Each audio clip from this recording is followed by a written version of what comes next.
Welcome to the Sports Scouting Report podcast with Lee Brickeen. 3, 2, 1.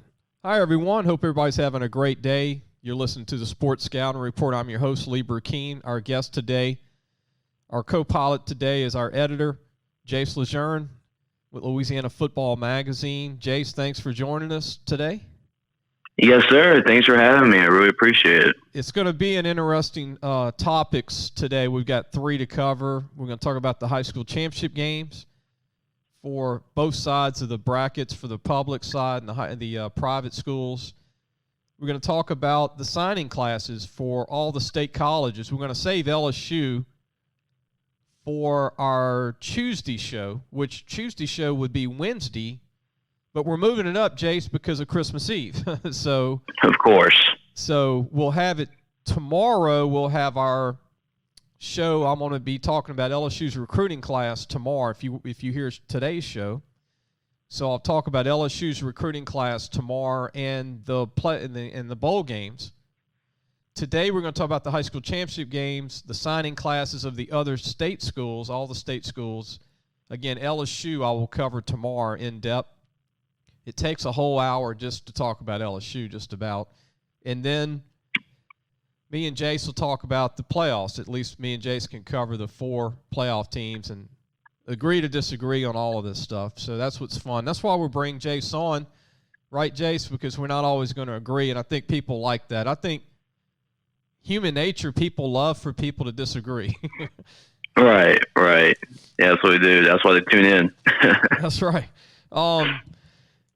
Let's go ahead and get started and talk about our first topics, the high school state championship games. We're going to start with Class 1A.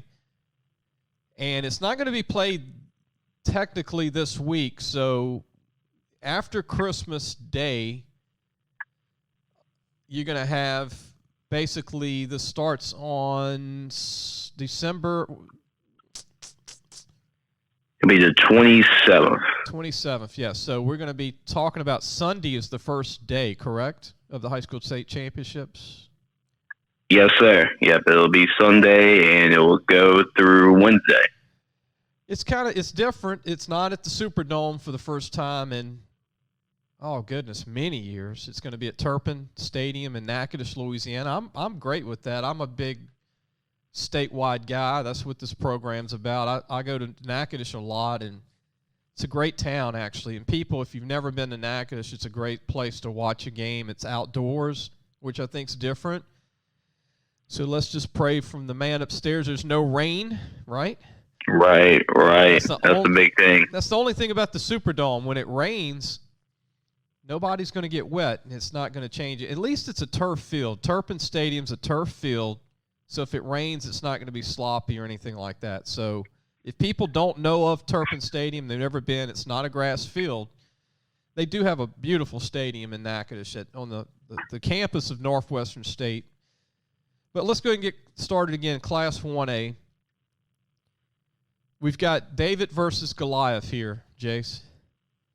We've got Yes, sir. We got Oak Grove that's trying to repeat. They're trying to win their state championship second year in a row against Grand Lake, their first appearance ever. Grand Lake is led by a determined bunch. They're the Cinderella story of the Superdome, one of them, that they almost didn't have a football season this year because of the hurricane that hit the Lake Charles area. And they didn't know they were going to even play until after the hurricane, maybe a week or two after that. They end up making the Superdome state title game by beating East Iberville in a close game. I picked Oak Grove 6 weeks ago to win it all. I'm still going to pick Oak Grove. But I think Grand Lake, again, going around the block here talking about them, I mean, they deserve praise making it to the game. And, anything's possible, but I just don't see it Grand Lake beating Oak Grove. Yeah, I totally agree with you, Lee. And I actually got that pick right last week with Grand Lake beating East Iberville in the semifinals. But there is a lot of kudos goes to both those programs for making this far, the farthest they've both been in their history. And we got to give a round of applause for Coach Jeff Wainwright, the former Sulphur coach, who is now the head coach at Grand Lake, and the program that he is building, because Grand Lake has been very young as far as the program is concerned. And these are a lot of kids. They've lost a lot, with Grand Lake being Lake Charles. And this community's just going together in a time where it's just been very treacherous for them. And they went together and they found a way. If there is a team in the playoff bracket, no matter what classification, to pull for and root for, Grand Lake is that team. And, what an excellent season Grand Lake has had. But they got a lot to work on for the state championship game, knowing they have to play an Oak Grove team that has just been dominant every single game in the playoffs so far. But Oak Grove was one of those teams that can win a Class 3A state championship, let alone a Class 1A state championship. So there are going to be some tough shoes to go in Turpin Stadium and beat those guys. I'm pulling from Grand Lake, but this might be the team that might be a little ugly. Well, Oak Grove, last year played White Castle, which was a little bigger team than Grand Lake. White Castle did have some good size on their line, but they were still outmanned by 40 pounds a player. Grand Lake will be outmanned in the trenches by 60 to 70 pounds a player. Think of that. Wrap your head around that. I mean, you're talking about Oak Grove's offensive line, averages around 270, 280. Grand Lake's D-line averages about 190, 185. Yeah. They do. They have one or two guys that are pretty big, but they don't consistently. They don't have the size to match up with Oak Grove. And then you also talk about add in the fullback and tight end Dalton Allen and those guys too. That is a lot of meat coming towards your way up front. So it's just a very tough matchup for Grand Lake. I'm hoping they can make it competitive, but this might be if there is. I hate to say it, but if there is a blowout throughout the state championship, this might be the most likely one to happen, unless David pulls off a huge upset against Goliath. Yeah, and then Reed Milligan, to give you an idea, the fullback at Oak Grove, who goes around 235, 240, 6 foot. He's bigger than most of the players at Grand Lake. Just the starting fullback linebacker at Oak Grove, and they have 3 linebackers over 230. And Jace, they're not only 3A size. I think they could beat some 5A teams. Oak Grove. Yeah. Let's go ahead and continue to Class 2A.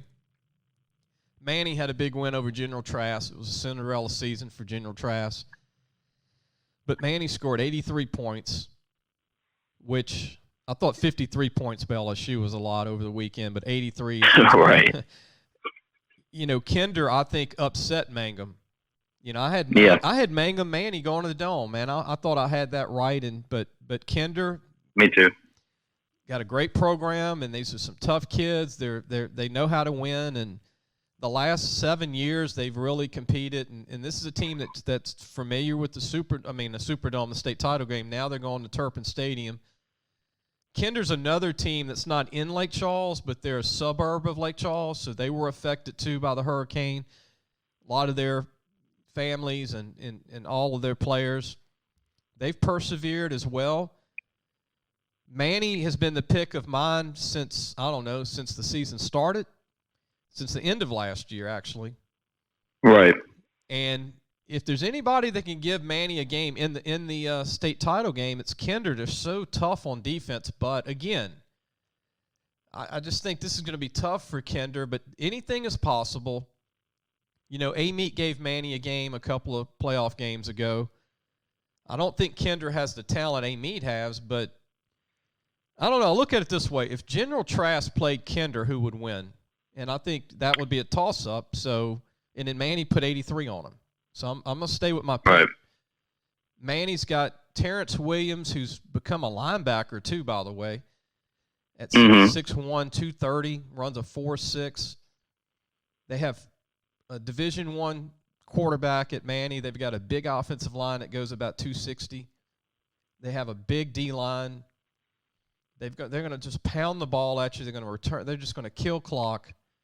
The thing is, Kinder's offense has got to score when they don't get the ball very much. I mean, Manny's not going to give them the ball a lot, controlling that clock. And I don't know, how do they find points? Kinder's a tough team. I know defensively they could play with Manny for at least a half. But, Kinder's got to find, I think, special teams. Kinder's got to do some special teams, scoring either the punt return, kickoff return.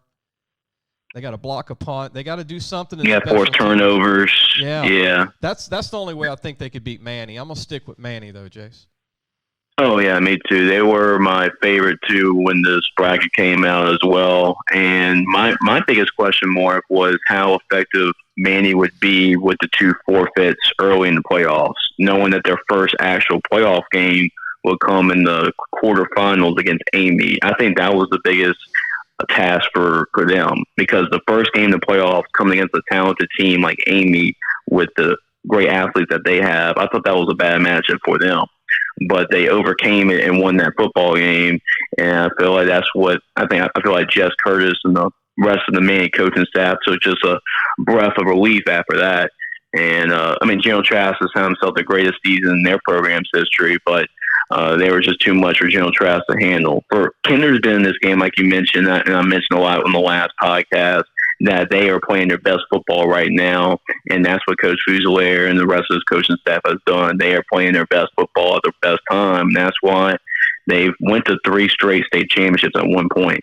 So they are very experienced and been in the spot, and it was an upset. I did not expect Kinder to beat Mangum, and I thought that besides Amy, Mangum was the most athletic team that Manny would have to play. So that was a big upset that I didn't really expect seeing, but kudos to Kinder to get the job done and get the upset there.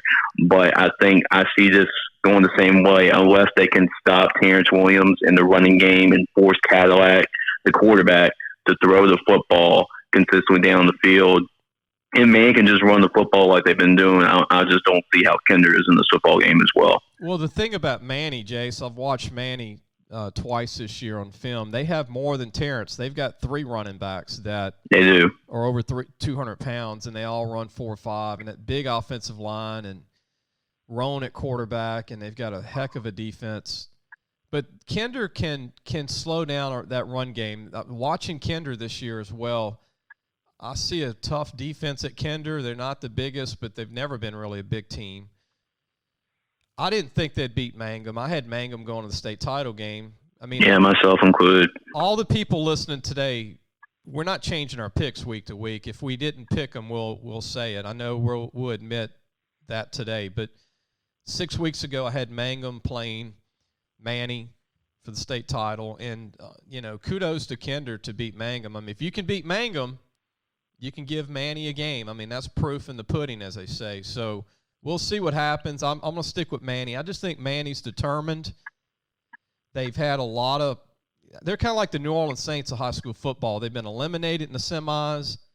Mm-hmm. They've come so close the last 3 years to making the state title game, and since their last state championship. So they're just determined, and you don't want to play a determined Manny team that's super talented, and they're built like a 4A team. And so, they are. So Manny could play a lot of 4A teams. Now, the only 4A team I don't think they could beat is Edna Carr. Right. But I think they could compete with anybody in 4A outside of Edna Carr. I don't even know if they could beat Warren Easton. Edna Carr always makes Warren Easton look a different level, and yet they're still a phenomenal program at Warren Easton. We're going to go and take a break. When we come back, we're going to talk about Class 3A. The high school state championships. We'll do 4A, 5A, and then we'll go to the private school divisions. And then we're going to talk about signing classes in the state of Louisiana. Tomorrow's show, I'm going to talk about LSU's signing class because that takes a whole hour by itself. But today we're going to talk about all the state colleges, how they did early signing, not the full class. This is a half a class, which I think people try and put a grade on it. We'll try and do that. I think it's unfair to judge a class that's not even finished. And a lot of these schools didn't even sign 30% of their players. We'll be right back. Listen, whatever you're driving right now, Tommy Harvey wants it. Bring it in to Harvey Subaru, Lexus of Shreveport, Bossier City, or John Harvey Toyota. They're paying big bucks for all trades right now. They'll cut you a check right there. Tell them Lee sent you. Welcome back. You're listening to the Sports Scouting Report. I'm Lee Burkeen, your host. Today's topic to start out is going to be the high school state championship games. We're going to continue on to Class 3A. And, you know, my pick here was originally St. James making it against Lake Charles College Prep. I was almost right with one team.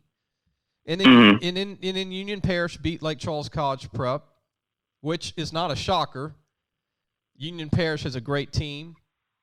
And they have everything you look for to win a state title. Madison Prep beat a very determined Church Point, who was looking for their first state title trip. And then Madison Prep makes their first state championship game, Jace, which they've knocked on the door 2 or 3 times in the last 7 years.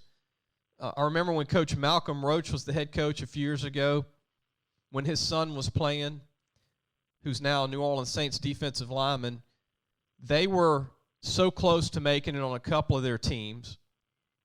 And they make it this year because of the arm of Keon Chris, the quarterback at Madison Prep. He has really come on. He's a junior.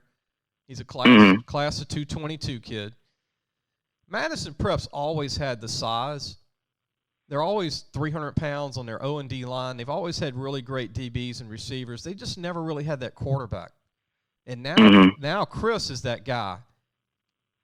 And just for the listening audience, Chris is a D1 bona fide recruit. I mean, he's going to sign on a D1 school in a year. He's got another year of high school. And then you got to go against this Union Parish team, which is built similar to Manny in 2A. They run the ball 99% of the time. They got this Holly kid at running back who's only a sophomore. He's a class of 224. He's phenomenal. I mean, I saw Holly last year as a freshman. Yeah. And he looks like Warwick Dunn when Warwick Dunn was at Catholic High. He looks like a little bit like Puka Williams at Huntsville, and he's only a sophomore, true sophomore. Yeah. So it's really Holly against Madison Prep, because Holly's going to get the ball 25 times, and he's only they're going to make sure he'll get the ball. Yeah, he's 5'9", maybe, about 170. Yeah. But he's special.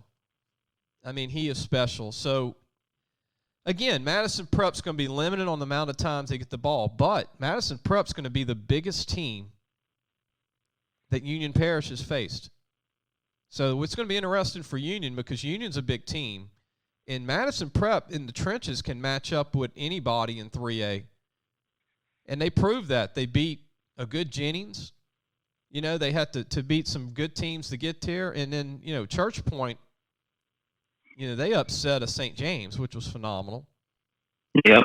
But I just think that this is a toss-up. This is a hard game to pick because it wasn't my original picks. So I have to make a new pick here, Jace, because neither one of these teams, I even thought Lake Charles College Prep, their speed, we get there, they would win it all. So I've been wrong twice here. So I'm going to go with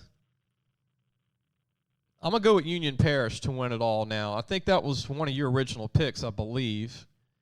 Yes, sir, it was. I had Union Parish going to the state championship. I actually had Jennings on the other side, so and then they lost like in the quarter, so pretty early to Madison Prep. So had Union Parish winning that game and going to the state championship. But I'm not surprised they won, but I'm surprised how they won. Knowing Lake Charles Prep, and you're talking about the ground and pound with Union Parish, but Lake Charles Prep, they like to spread out. And I believe they had like 3 or 4 receivers that signed from the sign class so far. The quarterback signed with Signees. They got a lot of skill talent. They got a couple running backs, too. Their offense is one of the most talented as far as skill position players are concerned in the state. And Union Parish went right toe for toe with them. I thought if it was going to be a high-scoring game, Lake Charles Prep would actually win the game. But Union Parish showed that they can win these shootouts and not these low-scoring type of games. So that was a huge victory for Union Parish. And the way they won, I think, makes them even more dangerous heading to the state championship. And if you look at the other side with Madison Prep, you're talking about Keon Chris, and how talented he is. And like you said, they're always really good as a receiver and defensive backs. And, you know, Tyrell Ravy committed to Memphis as well. Great player. They got a lot of really good athletes. And Church Point was, besides all that, Church Point had a chance to get a first down and have a chance to win the game. But Church Point was just short of getting a first down. I believe they were like a yard short. So it shows you how close that game was. But Madison Prep, I think they made the state championship one time against Sterlington, and they came up just short. So this time for Madison Prep, let's see if they can avenge that. But I have UM Parrish winning the football game. I feel like they were the best team in this bracket all along, and the way that they beat Lake Charles Prep makes them even more dangerous, in my opinion, heading to Natchitoches. There's only one way, though, I think this could swing. If it rains, the run game will be thrown out the window with Holly. So since it's an outside game, take that into account. Since it's no longer in the dome, it's going to be outside. If it rains, you could see some ball handling maybe problems and stuff like that, where Madison Preps is more skilled than Union Parish. Union Parish is, like you said, they'll run. They'll run right at you for 10-minute drives and not even throw the football for a half. So Madison Prep, if they can score, which they're very athletic, and again, I think this Chris kid's special, and they have a lot of talent. Tyler Raby is a heck of a player that signed. We'll talk about that. But, you know, the defense of Madison Prep stepped up this year, and their D-line goes about 280 in size. A lot of those guys are 6'2". They got a kid 6'7", 275 at DN that's a junior. That's one of the best in the state. So Union Parish finally has somebody to bulk up against them. I mean, this is going to be interesting. I think it's going to be a close game, Jace. Yeah, that's a good point. I feel like that's the biggest key to the game. If Madison Prep, with their front four, their front seven, if they can slow down Holly and their big offensive line, their running game, and force Union Parish to throw, I think Madison Prep has them right where they want them. So that will be the biggest key. If Union Parish can run the football, I feel like they will win this game. But they can't. I mean, that gives a huge advantage to Madison Prep. And Union Parish, again, is not used to playing a 280-pound D-line that's athletic. They've seen some good teams, but not 280-pound D-lines in Class 3A that can move. And these guys are 6'2" to 6'7" on the D-line at Madison Prep of Baton Rouge. If you're not familiar with Madison Prep, they are in Baton Rouge, the capital city here in Baton Rouge, Louisiana. We're going to take a break. When we come back, we're going to talk about Class 4A and Class 5A for the playoffs, and we'll have our private side, Division 1, 2, 3, and 4, and then we'll talk about our second topic will be signees in Louisiana for state colleges, except LSU will be covered tomorrow on Tuesday. And then Wednesday we have an interview with Giovanna and Tatum from one of the top schools in North Louisiana. Lincoln Prep used to be called Grambling High School, which is on the campus of Grambling College, and he's a unique person that me and Jace have both talked to that's originally from Italy. It's going to be a great story interviewing Tatum, who's a great skill player, by the way, 6'2", 175. He's a class of 221 current senior. We're going to take a break. We'll be right back. Looking for a used car? Harvey Autos has 3 dealerships, which means 3 times the used vehicles. They've got everything from fuel-efficient compacts to luxury models, even hybrids, and certified pre-owned with a warranty. Check out John Harvey Toyota, Harvey Subaru, or Lexus of Shreveport, Bossier City. Welcome back. You're listening to the Sports Scouting Report. I'm your host, Lee Burkeen. Our guest today is our editor from Louisiana Football Magazine, Jace LeJeune. And be sure, everyone, to still get your preview magazine. If you haven't heard a show till today, or if you've thought about getting one, you can order a hard copy, North or South issue, at LAFootballmagazine.com, or a digital copy. That's LAFootballmagazine.com. We're going to continue on with the state title games, and we're going to talk about Class 4A, which my original picks was Westgate. I picked Westgate as a sleeper. I just had a feeling it didn't work out. Karen Crow ends up beating Neville. I was wrong again. I thought Neville would probably win, but, man, I was really off. And Karen Crow, I should have stuck with their first week, beating West Monroe, shutting West Monroe out. You know what's unique about this is Karen Crow beat the 2 powers of North Louisiana, Jace, Neville and West Monroe, and beat them pretty handily. And they shut them both out. Yeah. And then Edna Carr They beat a very good Eunice, and then they destroyed another really good Warren Easton. And so Edna Carr's playing Karen Crow, and then so Karen Crow's the team that nobody thinks can win it, but they actually are built to beat Edna Carr if there's anybody. Actually, Karen Crow's a lot better than Warren Easton. Yeah. And Neville was better than Warren Easton this year. I'm not last year Warren Easton was probably better than them, but Edna Carr, we've talked about this 10 times on this podcast. I've talked about it probably 20 times this year. They have a chance to win 5 state titles in 6 years, I believe. Or is it 6 out of 7 years? Yeah, they've won 5 straight, but it would be like 6 out of 7. The last team other than Carr to win a state championship in 4A was Neville. And that's when they beat Carr. So it shows you how dominant Carr has been. Six state championships in 7 years is just mind-boggling. Bryce Brown has more weapons on offense than some colleges in Louisiana. And what's crazy is he's got 5 receivers. Aaron Anderson's one of them that committed to LSU over the weekend, who's a dynamic junior. They've got 3 other senior receivers that are D1. They have 2 junior receivers that are D1. They got a they got a 6'4", 290-pound offensive line that's senior laden. Yeah. They got a young quarterback that can run a 4.6 and has a cannon arm. He's only a junior. And then their defensive line is got 5 college prospects and then 4 college prospects in the defensive backfield. Karen Crow, on the other hand, it's their best senior class since Kevin Falk played there, which we're talking close to 30 years ago. Mm-hmm. Karen Crow, Kendall Williams, committed, ULL. Their running back, Travion Falk. Their big offense and defensive line at Karen Crow. Karen Crow can actually physically man up with Edna Carr, which is really important. Yeah.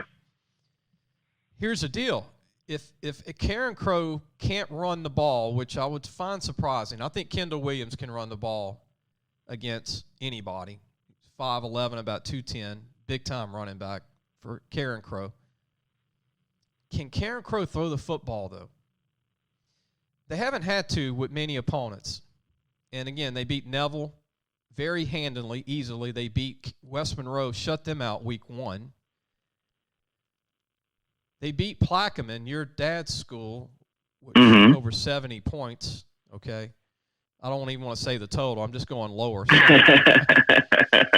So this is it wasn't pretty. So this is the toughest matchup for Edna Carr, I think, in 5 years for them. I really do. This is not a good matchup for Edna Carr. Yeah, I totally 100% agree with you there. I'm still taking Edna Carr because I'm sticking with my pick from 6 weeks ago. I had them playing Westgate, which they didn't make even the semis. But this will be a game for the ages. It's outside. It's on a turf field, which it would have been turf field in the Dome. There are about 20 kids in this game that will play college ball one day, maybe even 30 total. That is insane between the two programs. I think it's going to go down to special teams, Jace. I think Karen Crow's got good special teams. Edna Carr has good special teams. Who returns a punt for a touchdown? Who returns a kickoff for a touchdown? I don't think either team will stop the other team. I really don't. This could end up being like 55-52. I might even say it might even be 58-55. So, I mean. Yeah, if it's a shootout, Carr, I think will have the advantage. I don't think so. I think Karen Crow physically and athletically is I wouldn't say they have the depth. Nobody has as many skill guys as Edna Carr, but Karen Crow's the only team skill-wise that can play with them. It's going to be incredible. Again, special teams. Who makes that touchdown in a weird way? A touchdown, interception, pick six. I mean, who's going to do that? Yeah, it might come down to that. I think it's with Karen Crow. I mean, this is the game I'm most intrigued to watch, I think, out of all the state championship games that'll be going on. Just because if there is a formula to beat Edna Carr, Karen Crow has that formula. like with Kendrell Williams, like like with the 1960s with the Green Bay Packers, they run that sweep, and it's coming, but you still can't stop it. Well, that's the same thing with Karen Crow with their offense. If they can get 3 to 4 yards every single play with their running backs, and their third string running back is good enough to start for a lot of 4A teams. So that's to show how loaded they are at running back, and with Falk at quarterback, of course. But if they can run the football, get 3-4 yards every play, I feel like if Karen Crow's going to win this game, they can't get in that shootout because they can't just go, trade touchdown for touchdown within the car with all their receivers with Destin Hill and Aaron Anderson and all the guys they have. That's not their game. They want to slow the game. They want to speed the game up. Actually, slow the game down. Other way. They want to slow the game down. Give the ball to the running backs. Run the football. Don't let Endicott touch the football. If they can have consistent 6-7 minute drives, now I think Karen Crow. In order for Karen Crow to win this game, they need to win 28-21. They can't win 55-52. That's just my opinion. But if Endicott is in that type of game, I feel like they have them right where they want because they have those skill position athletes all over the field. I know that Karen Crow does have a really good secondary and a good defensive line, but it might be too much for him to handle. But until somebody, I tell you, you can't be the king until you overcome the throne. So until somebody beats them, I have to go with my original pick. This is actually the state championship game I predicted with Karen Crow and in the car with the two best teams in 4A. Until somebody beats them, you have to go with the champ. You have to go within the car. I'm staying with my pick. We don't change picks today, so just so the listeners know, that would be. Yeah, I had my pick to hold from the start. This is my pick. So Edna Carr was my pick when the season ended last year. Edna Carr is going to win this, but I would not be shocked if Karen Crow does win it. Mm-hmm. This is a game where neither team will want to kill clock. And, you never see that in high school football. Coaches want to kill clock. Neither one of these teams are interested in sitting on the ball. So that's why it's going to be the most entertaining game, I think, in the state championship games of all games, outside of maybe Byrd and Catholic High, Baton Rouge. Trust me. Yeah, it's going to be a good one. We're going to go and take a break. When we come back, we're going to talk about Class 5A, and we'll try and get into our first bracket of Division 4 when we come back. We'll be right back. So, hey, guys, just wanted to take a minute to tell you about Harvey Autos. If you need a new or used car, there's 3 great dealerships right here worth checking out. John Harvey Toyota, Harvey Subaru, and Lexus of Shreveport, Bossier City. Low prices, honest people. Tell them Lee sent you. Welcome back. You're listening to the Sports Scouting Report. I'm your host, Lee Burkeen. The topic, our first topic today is state championship games. We're going to talk about Class 5A in this segment. If we have time, we'll talk about Division 4 to start out on the private side. Our guest today is our editor for Louisiana Football Magazine, Jace LeJeune. Continuing on with Class 5A, which is the hardest game to get to for state title game. There could have been as many as 15 teams get to the state title game. And that's why you have to respect. I respect Acadiana so much for what they've done by beating some of the best programs in the state. They beat Destrehan, who beat Ruston. Ruston was my original pick to go. And I had Zachary, so I was off on both picks. It's Acadiana against Alexandria High School. They've been trying to get to the state title game for many years. They upset Zachary. At Zachary, Alexandria then beat West Monroe, which I'm going to tell you, you earn it when you beat Zachary and then West Monroe back-to-back. That's phenomenal. Yeah, that's as tough as it gets. And Acadiana beating Destrehan Ruston back-to-back is phenomenal. So both teams beat 2 state title teams. And Acadiana did it in an impressive fashion. They beat Destrehan pretty easily. I mean, this game was over probably after the first quarter and a half. You can't let Acadiana run the ball, and then they wear you out if you have it too long in high school football. And look, Destrehan had the defense to hang in there, and they still wore out. And then Acadiana's offense is getting better. Their running backs are better. They've got 2 or 3 running backs now that are now seasoned.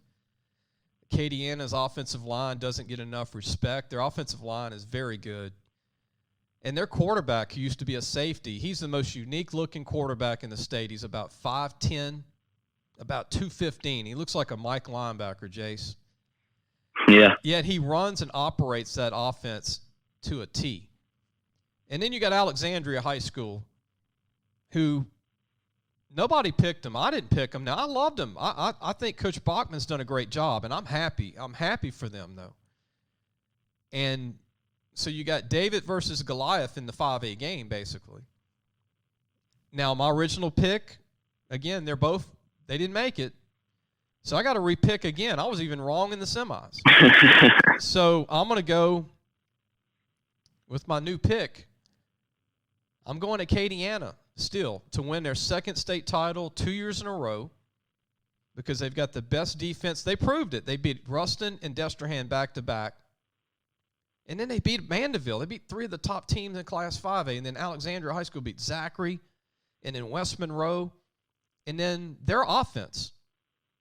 Alexandria's got one of the best offenses in the state that no one's seen until you're going to see it this coming week with their quarterback is phenomenal, Jude Barton. And they've got a heck of an offensive line. The Dozart kid that signed, we'll talk about that. They go about 275 on their offensive line. They've got some really good receivers at Alexandria High School. They're hard to defend, but, again, Destrehan had 5 D1 receivers. They didn't get the ball that much. And so can Alexandria's defense stop Acadiana's run game? I don't think they can, even though Alexandria slowed down Zachary. Alexandria slowed down West Monroe, but I don't think West Monroe has the offense Acadiana has, and I don't think Zachary had the run game Acadiana has. Even though Holstein was a heck of a quarterback and they had Chris Hilton, the signee with LSU. Yeah. Now, I could be wrong. We could all be wrong here because if Acadiana can't run, they don't throw very well. Mm-hmm. So I think it's going to be more competitive than people think. I don't think it's going to be a blowout. I think Alexandria has something to prove. And they won me over when they beat Zachary and they beat West Monroe. That won me over to say, you know what? They've had some great teams with Jacoby and Guillory and a lot of their great teams actually in 2019, they might have had even more talent. But this year they have a better team, and Coach Bachman, take your hat off to Coach Thomas Bachman, the former Evangel Christian receiver, for building what a juggernaut program at Alexandria High School. And you got to look, people in Alexandria are pumped, man. They haven't had a team in the state title game in years. I'm talking about any classification.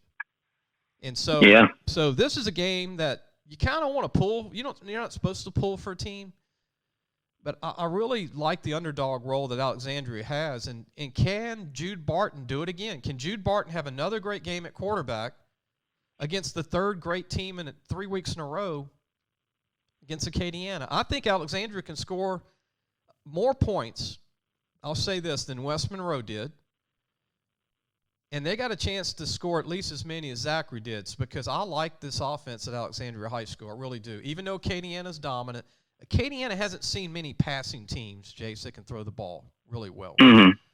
Yeah, and their one loss this year, I think the big number here is, Lee, can Judd Barton and Shield Taylor, that offense, Colbert too, the receivers that transfer from Tioga, those skilled players, they have to come in thinking we have to score at least 28 points against Acadiana.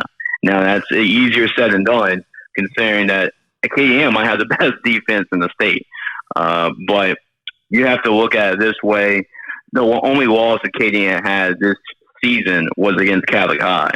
And then Catholic High was able to put up 27 points on them. And all year, it's been really tough to score on this Acadiana defense. I feel like that is the key. That is the matchup everybody's going to want to see is Alexandria's offense versus Acadiana's defense with Cam George and Ian Montz and that defense overall. I think that's the matchup everybody wants to see. But I have more confidence in Acadiana being able to run the football on Alexandria and scoring enough points. But I think that's the key. If Alexandria can get to 28 points or more, I think they can win this game. They have a chance to win this game, but they can't. I mean, Acadiana has been able to shut down opponents all season long, and they were able to shut out Mandeville, too, earlier in the playoffs, which has a really good offense, passing offense as well. So I think Acadiana having experience seeing that. I mean, I had Acadiana all the way anyway from the very start to repeat. So I obviously can't change my pick, but I have Acadiana winning the state championship in Alexandria. That was a great job of Coach Botman. Like you said, anytime you beat Zachary and West Monroe in Class 5A to get to the state championship, that's an accomplishment in itself. So congratulations. It's great to finally get a team in the Alexandria area in the state championship game, especially since it's close by now the Natchitoches. Right. But Acadiana, I think that's the key. I trust their defense more right now, and they'll be able to run the football just enough. I have Acadiana repeating as state champion. Well, again, one thing that I really like for Alexandria, Acadiana beat 4 teams in the playoffs. East Ascension, they beat Mandeville, they beat Ruston, they beat Destrehan. What do those teams have in common? They don't throw the ball very well. So this is going to be the first offensive team Acadiana has seen that can throw the ball. I mean, Acadiana has never seen that this year now. Again, that's why I think they'll stay in the game with Acadiana. Acadiana is my pick now to win their second state title in 2 years, which would be phenomenal for any program in any classification. But outside of Edna Carr, winning it 2 years in a row in 5A is impressive. Yeah. Super impressive.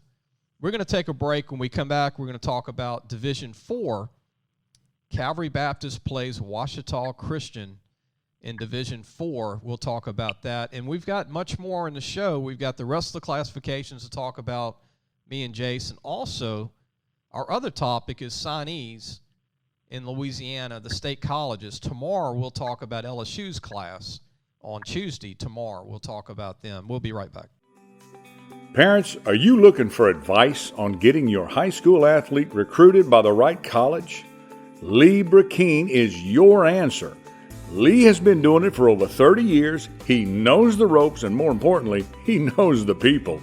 Lee offers turnkey service from evaluation, creating highlight tapes in the correct format, and complete guidelines for effective communication with the schools. No matter the sport, girl or boy, no matter what grade your child is in, let Lee Brakeen help match your child to the right college fit. Go to our website, LAFootballMagazine.com, and get connected today. Welcome back. You're listening to the Sports Scouting Report. I'm your host, Lee Brakeen. Our guest today is our editor from Louisiana Football Magazine, Jace LeJeune. Division 4. We've got Calvary Baptist. Very good team. Got a very good quarterback in Landry Liddy. They've got a very good skilled talent on offense. They're probably faster than Ouachita Christian, but they're not as big. Ouachita Christian has a great quarterback. We'll be talking about their quarterback that signed with ULL, Hunter Herring, who's 6'4", about 220. And Ouachita Christian has a senior-laden team, while Calvary's a young team.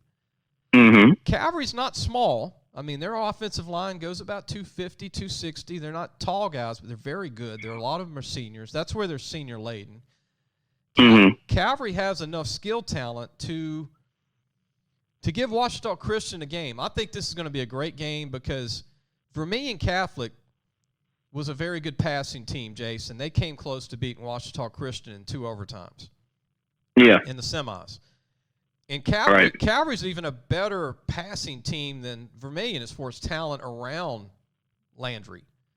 Drew Leger didn't have the talent that Calvary Baptist has at receiver. Yeah, and so I agree with you with that. So my original pick 8 weeks ago was Ouachita Christian, and I'm sticking to it. I think it's going to be a great game. I think it's going to be lead changes the whole game. I think it's going to be like 14-14, 21-21. And Yeah. it might end up with a stalemate like 35-28 or 28-28 going into the fourth quarter. I think it truly is who has the ball last. I'm going to take the power team of Ouachita Christian, their 260-pound O-line, and their big quarterback, Hunter Herring. I don't think they can stop him if he runs on 3rd and 2. So I think it's going to be clock management. Coach Fitzhugh's going to try and take away the opportunities for Calvary getting the ball. But you're going to see a lot of good plays from Calvary. You're going to see a lot of great-looking skill talent at Calvary. But I'm taking the senior-laden team in Ouachita Christian for their second state title in a row. I mean, we're saying that a lot today. But I think they'll win their second one, and Fitzhugh's gonna have another state championship trophy, I think, in his cabinet of many. Oh, yeah. I believe he'll be, I think it's 6, I believe, or 6 or 7. I mean, it's been a lot for that program. And I actually agree with you, Lee.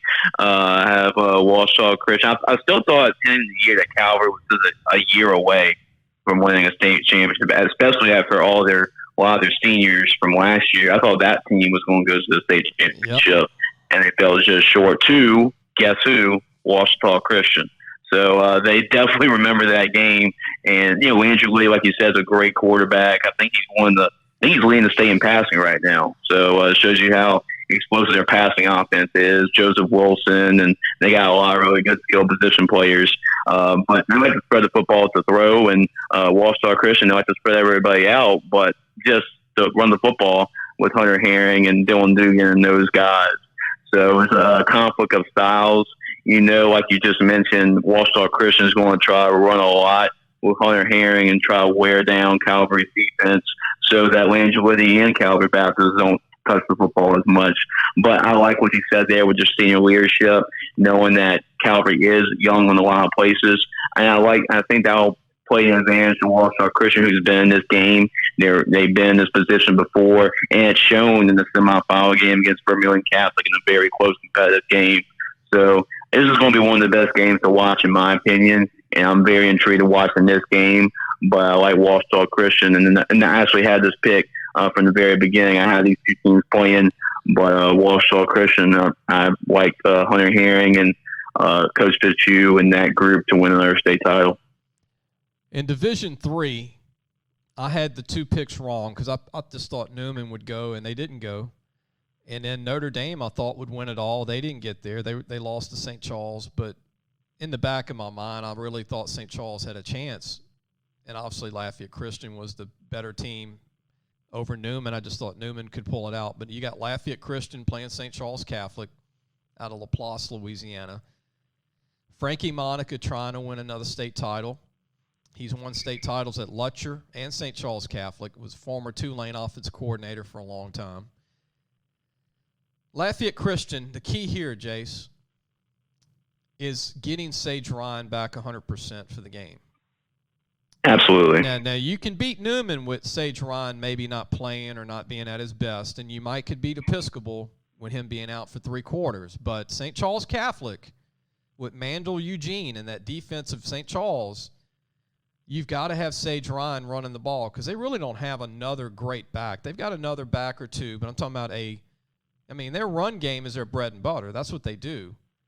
Mm-hmm. And if you don't have Sage Ryan running the ball, and by the way, if you're listening to the show, Sage Ryan signed with LSU, but he's a safety. He's not a running back. He's doing this for the team, which right. Total respect for Sage doing what a lot of kids don't do anymore, and that's play where the team needs you. And so when you see Sage Ryan, he's 5'10 and a half, about 200 pounds. He's not the most imposing guy, but when you see him at safety, you see he didn't play a lot of safety this year in the playoffs. You'll see him play safety in the next state title game. If he plays. So I don't know if he'll play. If he doesn't play, since my original picks are not in the Dome, I'd pick Notre Dame to win it. They're not in it. Mm-hmm. If Sage Ryan's not 100%, I'm going with St. Charles Catholic to win it all. If Sage Ryan is 100% or playing, Lafayette Christian wins the game barely. But I think St. Charles Catholic, they can shut down this Lafayette Christian offense. They have the defense. They're even better athletically than Notre Dame was. and St. Charles beat Notre Dame, but Newman's defense was not very big and very fast for Lafayette Christian. Neither in Episcopal, even though they had a great year, they were not a big defense. But St. Charles, they can rotate those 260-pound D linemen in and out of the game, which, Lafayette Christian hasn't seen a lot of that this year. So, I think St. Charles Catholic, Frank Monica is going to coach you for 60 minutes. So you better be on your tippy toes on coaching. You better coach it. And look, Lafayette Christian's got a chance to win. What's their fourth state title if they win this? 4 state titles? Yeah, this will be their 4th straight. Which, outside of Edna Carr, is one of the most greatest accomplishments from a school that's really only been going at it for, about 7, maybe 8 years total? Yeah, not long. What a job, Lafayette Christian, what they've built in Lafayette. And what's amazing about Lafayette, you got Karen Crow in the state championship game. Yeah, you got St. Thomas More. St. Thomas More. I mean, and you could have had Westgate. You could have had, there were other teams in that area that were phenomenal. Yeah, Church Point made the semis. Yeah. Catholic in Iberia was deep in the playoffs from the Acadiana area. I mean, there is so much talent. Southside's very good in Youngsville. Mm-hmm. Ascension Episcopal was a great program in Youngsville. But Lafayette's got some talent. And people say, well, Lafayette Christian gets all the talent in Lafayette. No, that's not true. Otherwise, these other teams wouldn't have any talent. Right. They wouldn't be in this position right now. So even Turlings Catholic had a good run this year. But St. Charles Catholic, Mandel Eugene, the linebacker who signed with Tulane, in their defense, they can shut Lafayette Christian down on defense. I really do think that. What do you think, Jace? I think it's going to be the lowest scoring game in the bracket. It's going to be one of those,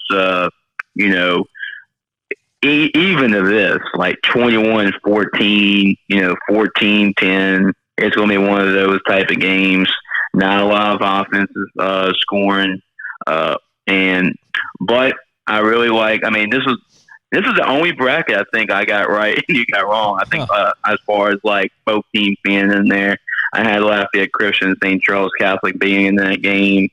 And defense wins championships. And, what we got here, 2 great defensive teams, defensive squads with great players, like you mentioned, like Sage Ryan and Manuel Eugene, both players that are on cover of our magazine this year. So it shows you how good they are. But looking back at it, Lafayette Christian was able to shut down, like early in the year, Acadiana's offense and a 5A offense. So they've been playing against quite similar teams and similar offenses like St. Charles Catholic. They want to run the option as well. So I think Lafayette Christian can prepare for that. And they got a lot of really good players too, besides Sage on the defense side of the football. So they were my original pick, so I have to ride with them. They're the 4-time defending state champions. I know Frank Monica is a Hall of Fame coach, but there's some pretty good coaching going on at Lafayette Christian. I mean, you don't win 4 straight state championships without, good coaching. So I like Lafayette Christian. I think no matter if Sage is in the game or not, obviously Sage makes a huge difference in the game, but I like Lafayette Christian and them being able to slow down Arch Manning and their experience of shutting down some really good offenses so far this year. I like Lafayette Christian. It's going to be a defensive battle. You'll see 2 really good defenses coming in and out, but I think Lafayette Christian will get just enough on the offensive side to pull through like a 14-10 type of game. Quarterback Roberts from Lafayette Christian, he's the key to the game. He's got to be able to throw the ball when needed, and this is going to be a challenge because he hasn't had, he's not a D1 quarterback for throwing the ball. He's a good player. He's a good game manager. His dad's the offensive coordinator at Baylor, former Southeastern football head coach in Hammond. But Roberts is the key. Because they're going to have to throw the ball in St. Charles. And he's got to be effective. Now, he doesn't have to throw 70-yard bombs, but I think he's going to have to be effective getting those third downs for them to win it. And continuing on, Division II, this is something I got these 2 right. I predicted St. Thomas More of Lafayette would make it, and De La Salle of New Orleans. I picked St. Thomas More to win it all. It's a rematch of 2019. De La Salle is very angry still because of the game last year. They played last year in the state title game at St. Thomas More because of it wasn't in the Superdome last year on the private side. Yeah. The home team power rankings got the home game for the state title game. And I think it's a neutral field this year. Last year was at St. Thomas More. Everybody's picking them, including me. Walker Howard, Jack Besh, all those great receivers that St. Thomas has, and they got a very underrated run game, and their defense is feisty at St. Thomas More. De La Salle is the toughest team they've played all year. That includes U High that gave them a game. I still think St. Thomas More, this will be their toughest test, and also because De La Salle's angry. I mean, it wasn't a game last year. It was a blowout. St. Thomas More beat them pretty easily. Now, everybody came back almost for De La Salle. Everybody returned almost. And, Jace, what's impressive about De La Salle is their offense and defensive lines are built 5A. They're huge. And Jamarian Peterson, their DN, is big time. I thought he was an LSU good player, 6'3", 235. They got big linebackers. They got great DBs. They've got two great running backs, Mortel Johnson. They've got another running back that's 5'8", 210 that can run. They've got a huge, huge offensive line that's physical. Holden Kralowski is 6'3", 290, their center. He's a D1 player, I think. John Martin, 6'4", 340, is another great player with a 4.0 GPA on the O-line at De La Salle. Even though I'm picking St. Thomas More, and I did originally, this is going to be a game that's going to be very close. U-High proved that University Lab High proved that you can play tight with De La Salle if you can control that passing offense at all.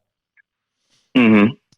Yeah. And the run, if there's a weakness for St. Thomas More, they don't have that big power running back to run clock.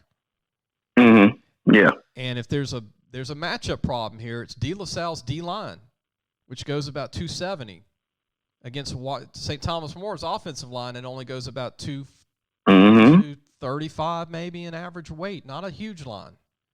Yeah. Walker Howard will be the difference. Jack Besh will probably be the MVP. That's the difference. It's going to be a close game. I tell you what, though, but like I said, De La Salle is going to be playing with a little extra oomph in this game. They're angry from the game last year.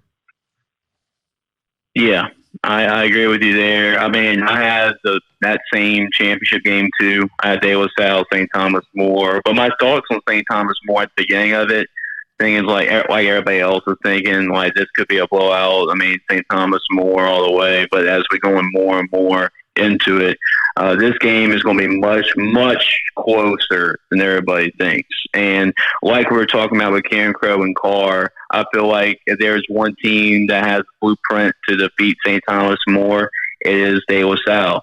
And you mentioned like this kind of gives me some like just as like throw back, if you saw the New England Patriots and the Giants, and Tom Brady and the explosive offense, and the others weren't able to beat them, and the Giants beat them in the Super Bowl was a huge upset. What was the difference? The defensive line got pressure on Brady. Well, this is the same thing right here. So you're talking about Jamarian Peterson and De La Salle's defensive line. If they can keep Walker in the pocket and make them look uncomfortable, they have a really good chance of winning this game.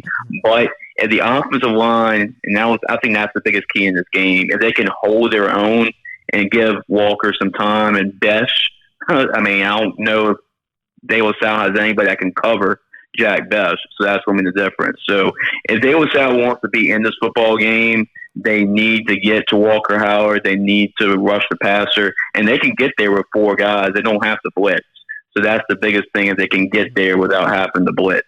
If Walker gets his time to throw the football, St. Thomas More should be able to handle it. But I know that Coach Manal is going to really look at the U-High film from that game to see what U-High did to slow down. They're not going to shut down this offense. It's not going to happen. But if they can slow it down and get their running game going with, you're talking about Montreal Johnson and that big offensive line, They have what it takes to win, but I still have to go with my pick all year, obviously. And it's St. Thomas More, and I feel like that Walker and Jack Besh and the two Carters, the receivers, I feel like there'll be too much for De La Salle's secondary to handle. I think they'll slow St. Thomas More down. It'll be a close game. And St. Thomas More, like Lafayette Christian and like Edna Carr, is going for their what? Tell them state championship, Jace. This will be their second straight, but they've been in the state championship the year before where they lost to U High, and they were on the other side of that too, Lee.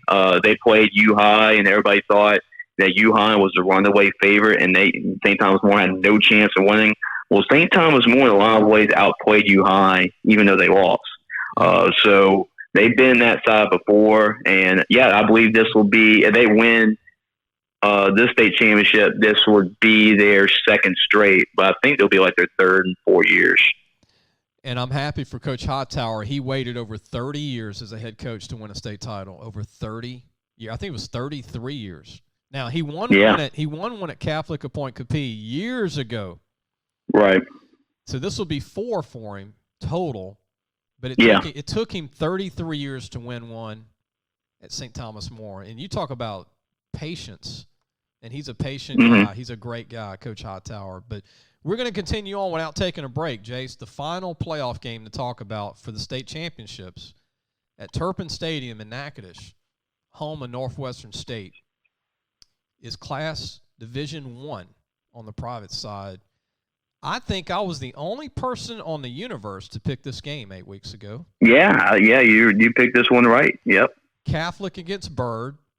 A lot of people pick Catholic.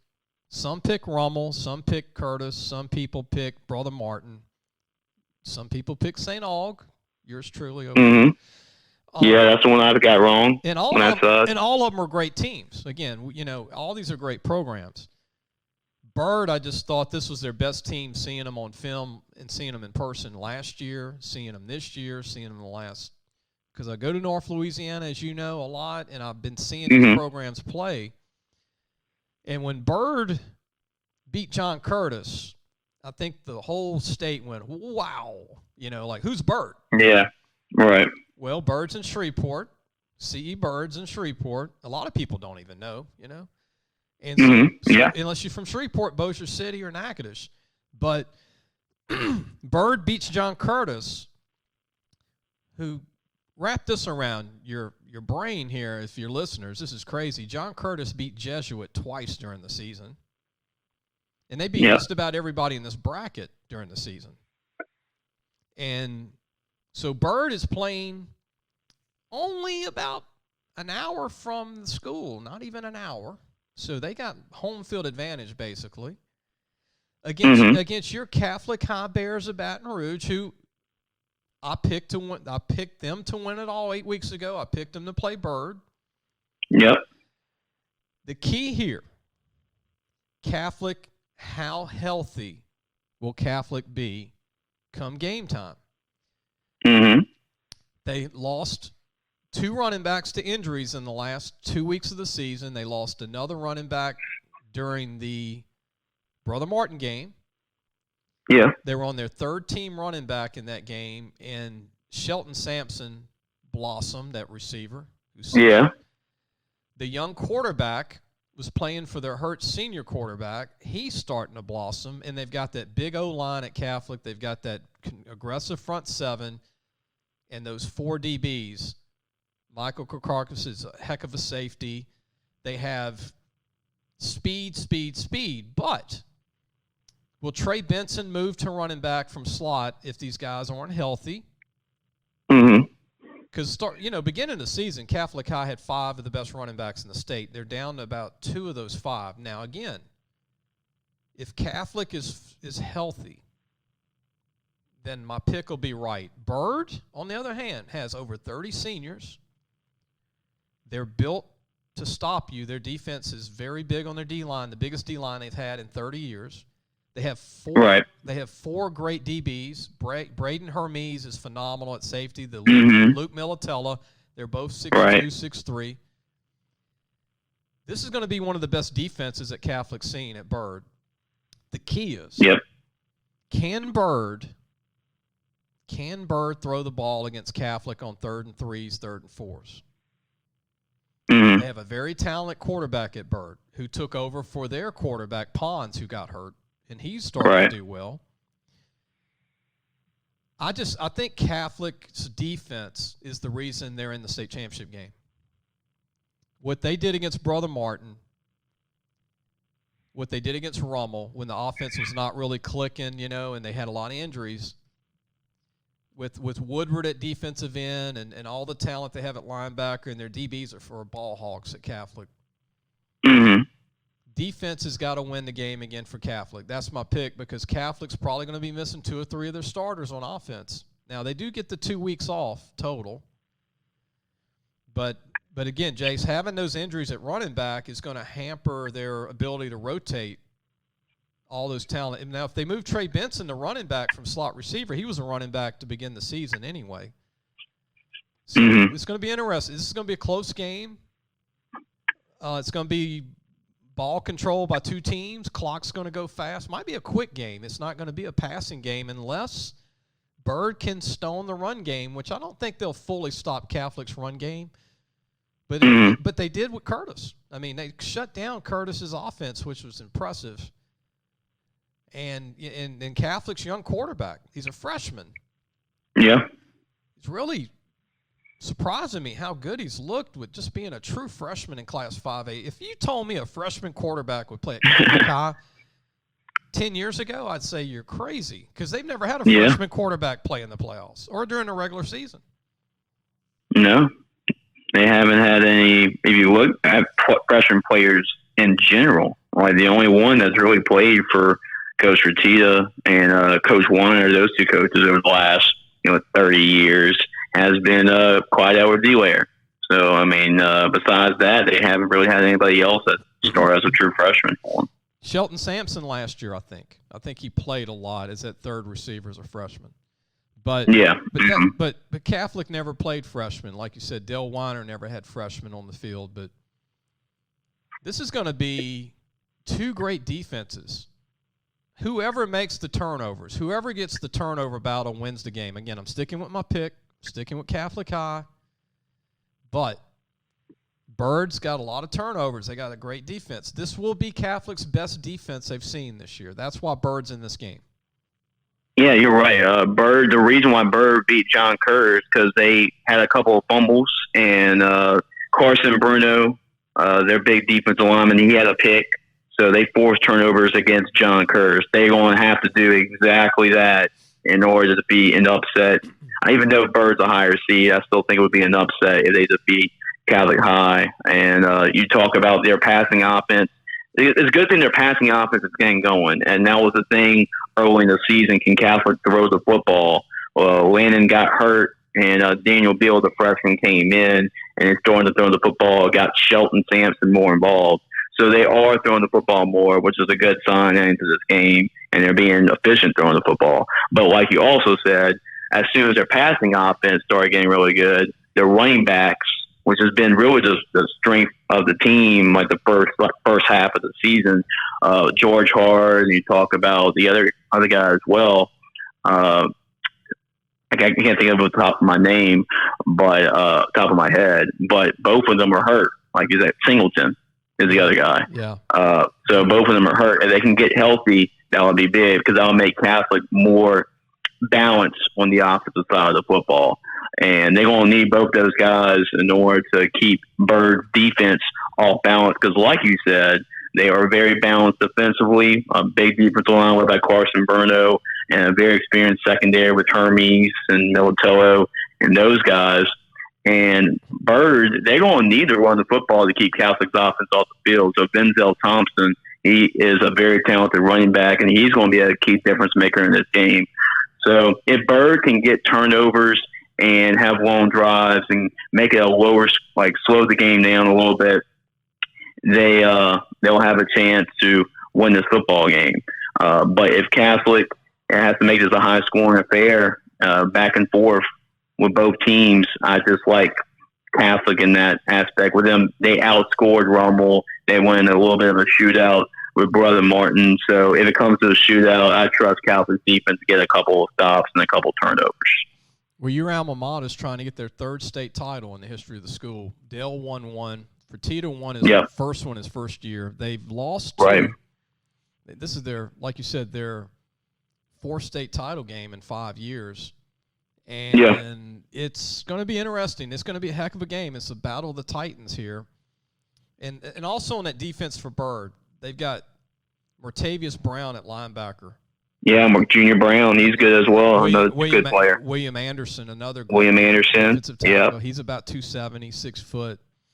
They were gonna hold their own with the run game at Catholic. They've got the D line with Carson Bruno, who's 6'4", 290, William Anderson, Junior Brown, Marcavius Brown, Braden Hermes, who's 6'3", 195. Can Catholic throw the ball? Shelton Sampson. I don't know if they can guard Shelton Sampson, though. He might be the key again, but he was the key against Brother Martin in that tight game against Catholic High in the semis. So we'll see. Yeah, also need to see if Catholic's – because, Shelton's going to get his yards and touchdowns and everything, but who will be the other receiver? They have to go to another receiver because they know they're going to try to double cover Sampson. Who would be the other receiver to step up for Beal, too? That's going to be a big storyline as well. I think George Hart stepped up, too, against Brother Martin. When Singleton got hurt, the junior, who's a talented running back, George Hart is very underrated. I think he's D1. I mean, a lot of people say, well, he's 1-double. I think he's a D1 back, and he doesn't get the ball too much because they don't want to overrun any of their backs. They keep them fresh. And so that's good for your knees to play college. I think George will love that in college. He won't be overused in high school. But Trey Benson, got to get him involved a little more in this game. Yeah. He wasn't involved as much. He might be that other receiver, Jace, in the slot, getting maybe some of those pitches in the slot. Yeah. Maybe some of those counter reverses where they just pitch to him. So yeah, he can be the guy that used like Ford uses Tony. He can be that type of guy for him. That's a good example. Kadarius Toney, he looks like he's used that way, and I don't think they really use those plays against Brother Martin with him, and they might be saving it. Coach Fertitta, don't get mad at us. I don't know your playbook. I'm just watching the game. Maybe saving things for this game. You never know. Yeah. We're going to take a break. When we come back, me and Jace are going to talk about recruiting classes in Louisiana. We're going to talk about the Division I schools and 1AA schools. The only class we don't have because they don't actually have a letter of intent is Louisiana College because you can sign unlimited amount of players. They're NAIA now from D3 in Pineville, Louisiana. But we will talk about every state school that had signees, early signees. And in LSU, be sure to listen to the show tomorrow to be LSU. I'll talk about in bowl games. Later in this show, after we talk recruiting, me and Jace are going to give over, and we haven't even talked about it, so we're not even going to know what the other's going to say. We're going to pick the national championship winner in college football between the two of us, and we're going to make our predictions in the two playoff games between Notre Dame, Clemson, Alabama, and the Ohio State Buckeyes. We'll talk about that later in the show. We'll be right back. Listen, whatever you're driving right now, Tommy Harvey wants it. Bring it in to Harvey Subaru, Lexus of Shreveport, Bossier City, or John Harvey Toyota. They're paying big bucks for all trades right now. They'll cut you a check right there. Tell them Lee sent you. Welcome back. You're listening to the Sports Scouting Report. I'm your host, Lee Burkeen. Our topic this segment is recruiting signees, the first signing period, which Jace LeJeune and me are going to talk about the state colleges. We'll talk about LSU on Tuesday, which you got to do a whole hour because they signed most of their class. Yeah. I want to just tell listeners, and I've been in recruiting since 1990, technically. We can't grade a recruiting class when you only sign 30% of your players or 20%. And most of what we're going to talk about today, most teams didn't sign more than 8 or 7 kids. And the reason is this, and it's unfortunate for a lot of high school kids. With the transfer portal, and now the college coaches know how to work the system, I guess, with the portal, Jace, is that they're on purposely not going to sign maybe everybody the second go-around because they're leaving 3 or 4 scholarships for portal kids. Mm-hmm. It used to be that colleges would say, we're going to save 3 scholarships for junior college players. Now it's, we're going to save for junior college players. We're going to save for transfers. Now with the new NCAA rule, you can transfer and not sit out this year. Everybody's a free agent. Let's just muddy the water even more. And then you can come back if you're a senior, so there's less scholarships with guys coming back. And that's to each college's decision-making, though. You don't have to have a kid come back. You can say we're not renewing it. College football is about to get really crazy, Jace, because there's too many denominators, too much new stuff for these colleges on their plate to go through COVID-19, and then you got full free agency coming up. Mm-hmm. Think about this. Everybody on your roster can transfer and play right away. Do you realize how crazy that's going to be in the next month or two? Oh, yeah. And that's crazy that you mentioned that word free agency in college football, but that's where we are right now. It's a bad deal. I do not like it. I do not like it. The NCAA needs to govern, and they need to make something better, because this is not the time to have open free agency coming off of COVID for coaches that are already losing kids that left during COVID, homesickness, whatever. And now junior colleges, get this, Jace, junior colleges, they can let their guys come back. You realize how messy that's going to be? So now if you're a non-qualifier, there's less scholarships at junior colleges because they can bring back all their players again. Yeah, it's really affecting a lot of things, and I really don't know where they can really catch up, because this might set not only this year, but the next couple of years back in terms of scholarships and how that's going to work with the extra year of eligibility and everybody having a chance to come back. Well, here's what I want to tell kids. If you're a college football player and you're listening to the show, or somebody shares this show with you, because Jace is going to send it out to whoever we talk about, and we send it out to over 10,000 people that are fans that we know that listen. We're up to almost, I think, 15,000 emails that we send out 2 or 3 days a week per show. If you're a college player listening, or a mom or dad listening, and you're at a college football team, let's just say you're at Tulane, and you're a redshirt freshman that hasn't played yet, please do not go in the portal right now, because you might not have a scholarship if you leave. You might not get picked up because there's going to be more people in the portal than scholarships. Now, this past season, before this free agency, Jace, there's still 200 kids in the portal that did not get a scholarship, that left a scholarship. Wasn't a good move. Mm-hmm. Yep. What do you think it'll be now after free agency? We're talking thousands of kids are going to leave their scholarship, paid financial aid, to think they can go someone better, somewhere bigger, somewhere where they can play. And guess what? Now every college has to pick from about 1,000 kids for a couple of spots. So please think this out if you're a mom or dad. Please think this out if you're a kid. Don't do it this year. This is not the year to go on the portal and say, I'm going to get picked up. No. Yeah, no. There's going to be 1,000+ players in the portal. There was 350, and 200 of those did not get scholarships, meaning they left a paid scholarship to have nothing. Not a good move. Now let's go ahead and go into recruiting. Speaking of recruiting, we're going to talk about the signing classes. Let's start with UL, Raging Cajuns in Lafayette, Louisiana. Again, they did not sign a big class on purpose because they're going to try and sign more. They had a great year with Coach Billy Napier. They beat the number 6-7 team in the country, Iowa State, who played in the Big 12's championship game the other day. Yeah. Outside of LSU's win over Florida, I think it was the second biggest upset of the season. UL. It wasn't that close either. Yeah, and they beat them at Iowa State. Billy Napier signed 10 players, and I'm sure that he's going to work the portal pretty heavy for a lot of these remaining scholarships. But their number one recruit that I told you I thought he was LSU good, I thought he was all SEC good, was from Logansport High School, Kesavalon Barnes.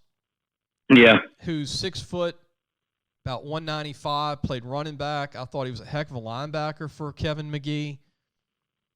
I mean, 42 tackles this year, 505 yards rushing, 8 touchdowns, 13 catches, 2 touchdowns receiving.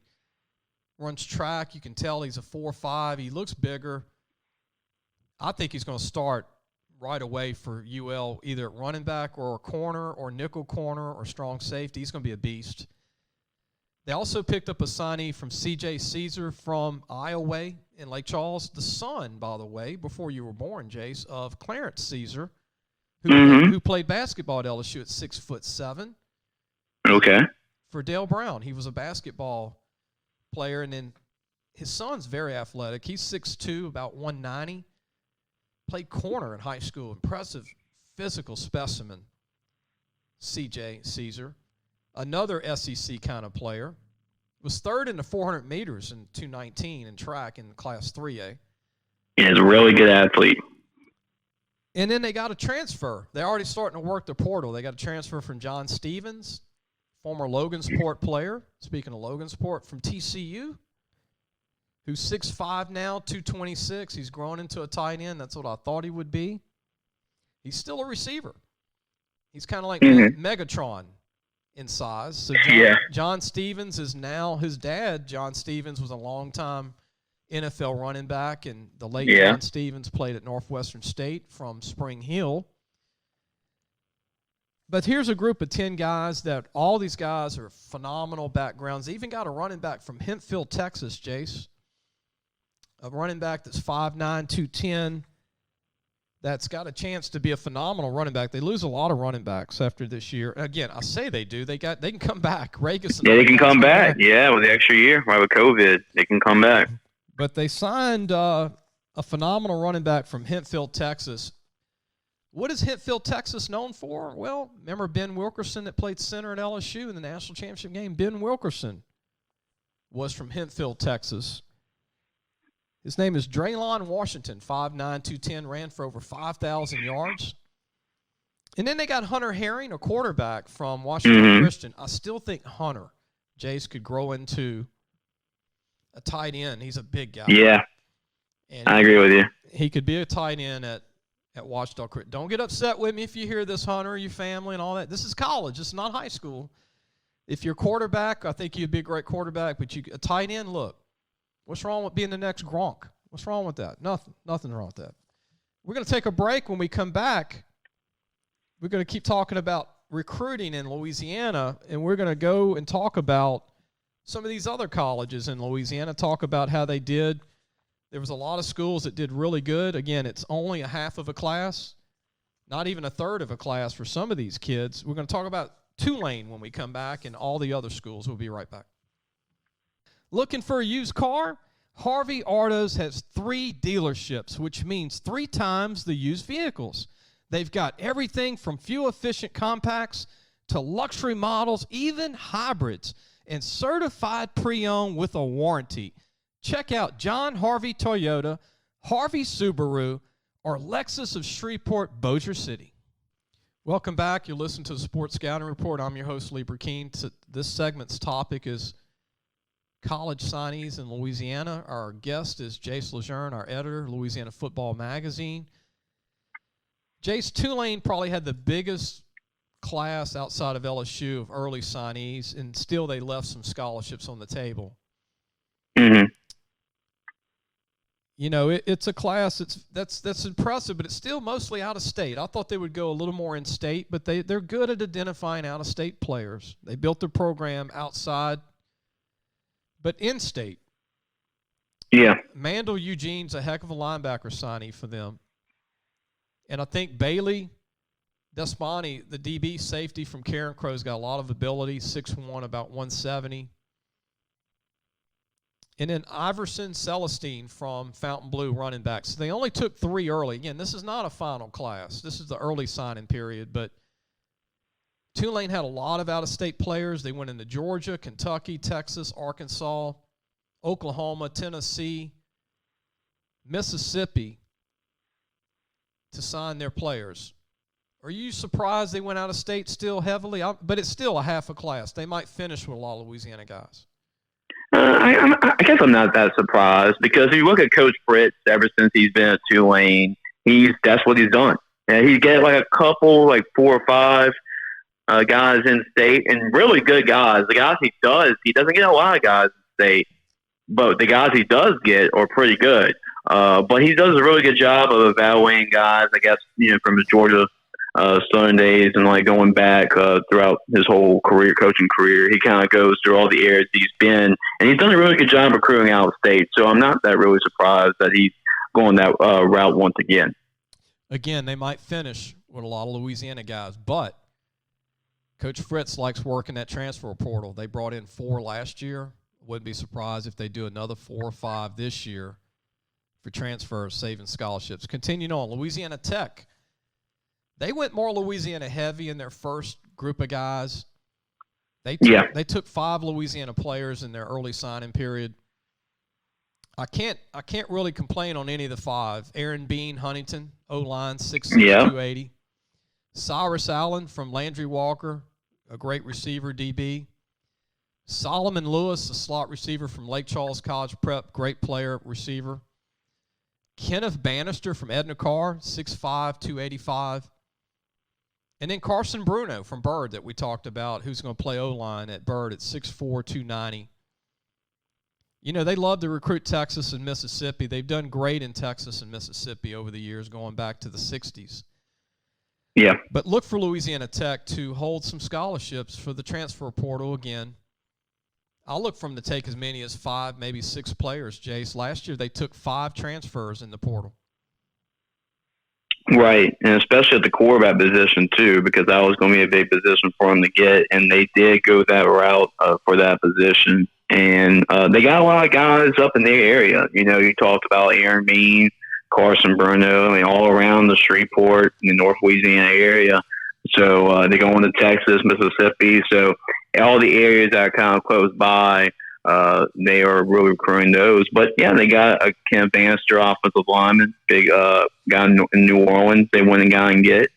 And Solomon Lewis, another player from Lake Charles Prep. We were talking about all those receivers. So, so far they've signed, 10 guys so far, and half of them are Louisiana guys. So far, and like you mentioned, the 5 guys that they did get are really good players in Louisiana. So, good job of Coach Holtz and the rest of the recruiting staff right now. Before I talk about ULM, I've got to give a great plug to our sponsor, John Harvey Toyota. Looking for a used car? Harvey Autos has 3 dealerships, which means 3 times the used vehicles. They've got everything from fuel-efficient compacts to luxury models, even hybrids, and certified pre-owned with a warranty. Check out John Harvey Toyota, Harvey Subaru, or Lexus of Shreveport, Bossier City. Be sure to call Tommy Harvey and his staff. They do a phenomenal job. They support high school and college football and all sports in Louisiana, especially Bossier City, Shreveport, and the surrounding areas to Natchitoches and Alexandria, and all the way to Mendon and West Monroe. Jace, ULM of Monroe, they don't have a coach, and they signed 13 players. I don't think I've... Yeah, that's pretty impressive. You know what? That's actually pretty impressive. If you would have told me ULM of Monroe would have signed 13 early with no coach, I say go give that guy a hamburger who they kept to recruit, whoever it is, whoever they kept to be the recruiting coordinator, whoever they kept on the staff. That guy needs a raise. Maybe that guy needs to be retained, whoever they bring in. Yeah, the good thing about this, Lee, is so you want to fire your coach, you're going off an 0-10 season, winless season. There are plenty of opportunities for freshmen to start right away. So I'm sure that was the biggest pitching point and the selling point to a lot of these players. And they bought in. And no matter where, if you're going to have the opportunity to start as a freshman with everything going on, sometimes a lot of these recruits don't look at the wins and losses, but they look at the opportunity to play. And I'm sure all these 13 players saw that opportunity, and that's why they signed. I've got some scoop about ULM's coaching search, Jace. You ready for the scoop? You don't even know that. Okay. I probably do not know, so I'm excited to hear about it. They're going after Major Applewhite, former Texas quarterback. Okay. In your old high school, Catholic High. Major Applewhite. Catholic High, yep. But everybody remembers Major playing for the Texas Longhorns and Mac Brown. And his dad played for Alabama, or they're from Alabama. But Major Applewhite is a serious contender for the head coaching job at ULM of Monroe. So if you hear that name, remember where you heard it first on the Sports Scouting Report with Lee Burkeen. But I think if they can get Major Applewhite, if they can get him, he would be a great coach for them because, from Baton Rouge, got the name, played at Texas, knows people in Texas, has coached at Alabama, has coached head coach at Houston. Yep. So he's got ties all over, and he would make a great – now, I'm not saying he's getting the job. I'm not saying he's taking the job. I just know that he is someone that they're going after seriously to be the head coach. And I want to mention I want to mention two of their signees from Louisiana that you got to take your hat off to these young men for ULM, Jace. With no head coach. Zach Shaw from Ouachita High School is a phenomenal quarterback and punter, 6'3", 220, signed. And then the tight end from West Monroe, Rylan Green, 6'3", 252, signed. He could start next year, Rylan could. Yeah. And, it just shows you those two guys wanted to stay home no matter what. Yeah, and especially at tight end because they do have an All-American type tight end and Josh Peterson. Whoa. But he's in the transfer portal. Oh, okay. Yeah. Yeah, so that's actually a big pickup for them then because with that loss, that would be a big pickup for them at that position since they lost probably the best player. Yeah, Josh Peterson's dad's Doug Peterson, the head coach of the Philadelphia Eagles, who played at Northeast College, which is now ULM. And Josh could return to ULM. He's not leaving. Yeah, that's still not out the picture. Yeah, that's still in the picture too. Yep. I wonder if LSU would look at him. He's one of the top tight ends in D1 ball. They didn't get him the ball a lot this year because they didn't have a lot of offense this year. Let's face it, 0-10. Yep. But he could be. I don't know if LSU, if they lose Gilbert, they're going to need another tight end. But even though they signed the kid from Mississippi from Olive Branch, Jaylen Joseph, we'll talk about that. He's probably not ready to be one of the three right away. Continuing on, let's talk about Southeastern and Hammond. They didn't sign many. Again, Coach Selfo's trying to probably save a lot of scholarships for the transfer portal and maybe recruit a little more. 1AA, they don't have any time. They didn't even have a kid on campus. They're practicing. It's a lot of distractions. For them to sign 7 players, and they had, it's a lot considering they're practicing and trying to play a season pretty soon. And they got a kid that I love, Bryce Cage from Scotlandville, DN. I think he's SEC good. And I think they stole this kid from Chalmette, Gavin Birchashell, who was a tight end in our magazine, but we even said he'd be an O-lineman. He's going to be an O-lineman at Southeastern, 6'6", 280. And they got Lenarius Elpage from Carver, I think a big-time steal. Yeah, familiar name, too. Yeah, and then Coriel Pierce from Booker T. Washington, a great player that can play receiver, DB. But they're saving some scholarships. Southeastern's always been – they were working the portal before there was a portal. Yeah, right. So I think they're going to save probably, I would think, 8 scholarships, and they might sign 3 or 4 more kids high school wise. But 1AA, you only have 63 scholarships total. You don't have 85 like you do D1. We're going to take a break. When we come back, we're going to talk about the rest of the teams in the state, how they did in recruiting. We're going to continue with Northwestern State University in Natchitoches. We'll be right back. So, hey, guys, just wanted to take a minute to tell you about Harvey Autos. If you need a new or used car, there's 3 great dealerships right here worth checking out. John Harvey Toyota, Harvey Subaru, and Lexus of Shreveport, Bossier City. Low prices, honest people. Tell them Lee sent you. Welcome back to Louisiana. I want to say Louisiana Football Magazine. You listen to the Sports Scouting Report. Jace LeJeune's with us with Louisiana Football Magazine, our editor. I'm Lee Brecheen, your host. We're going to keep on our topic of signees and recruiting for the first signing period in Louisiana schools only. Tomorrow we'll talk about LSU in depth. We're going to continue on with Northwestern State and Natchitoches. They signed 8 players early. In Jace, it was mostly out-of-state kids. They tend to do that too. Mm-hmm. They do. They only took one Louisiana player early. Yeah, that's it. And he's a good one. Chase Underwood from Mangum I've seen. He's a big-time offensive guard. He's 6'3", about 275.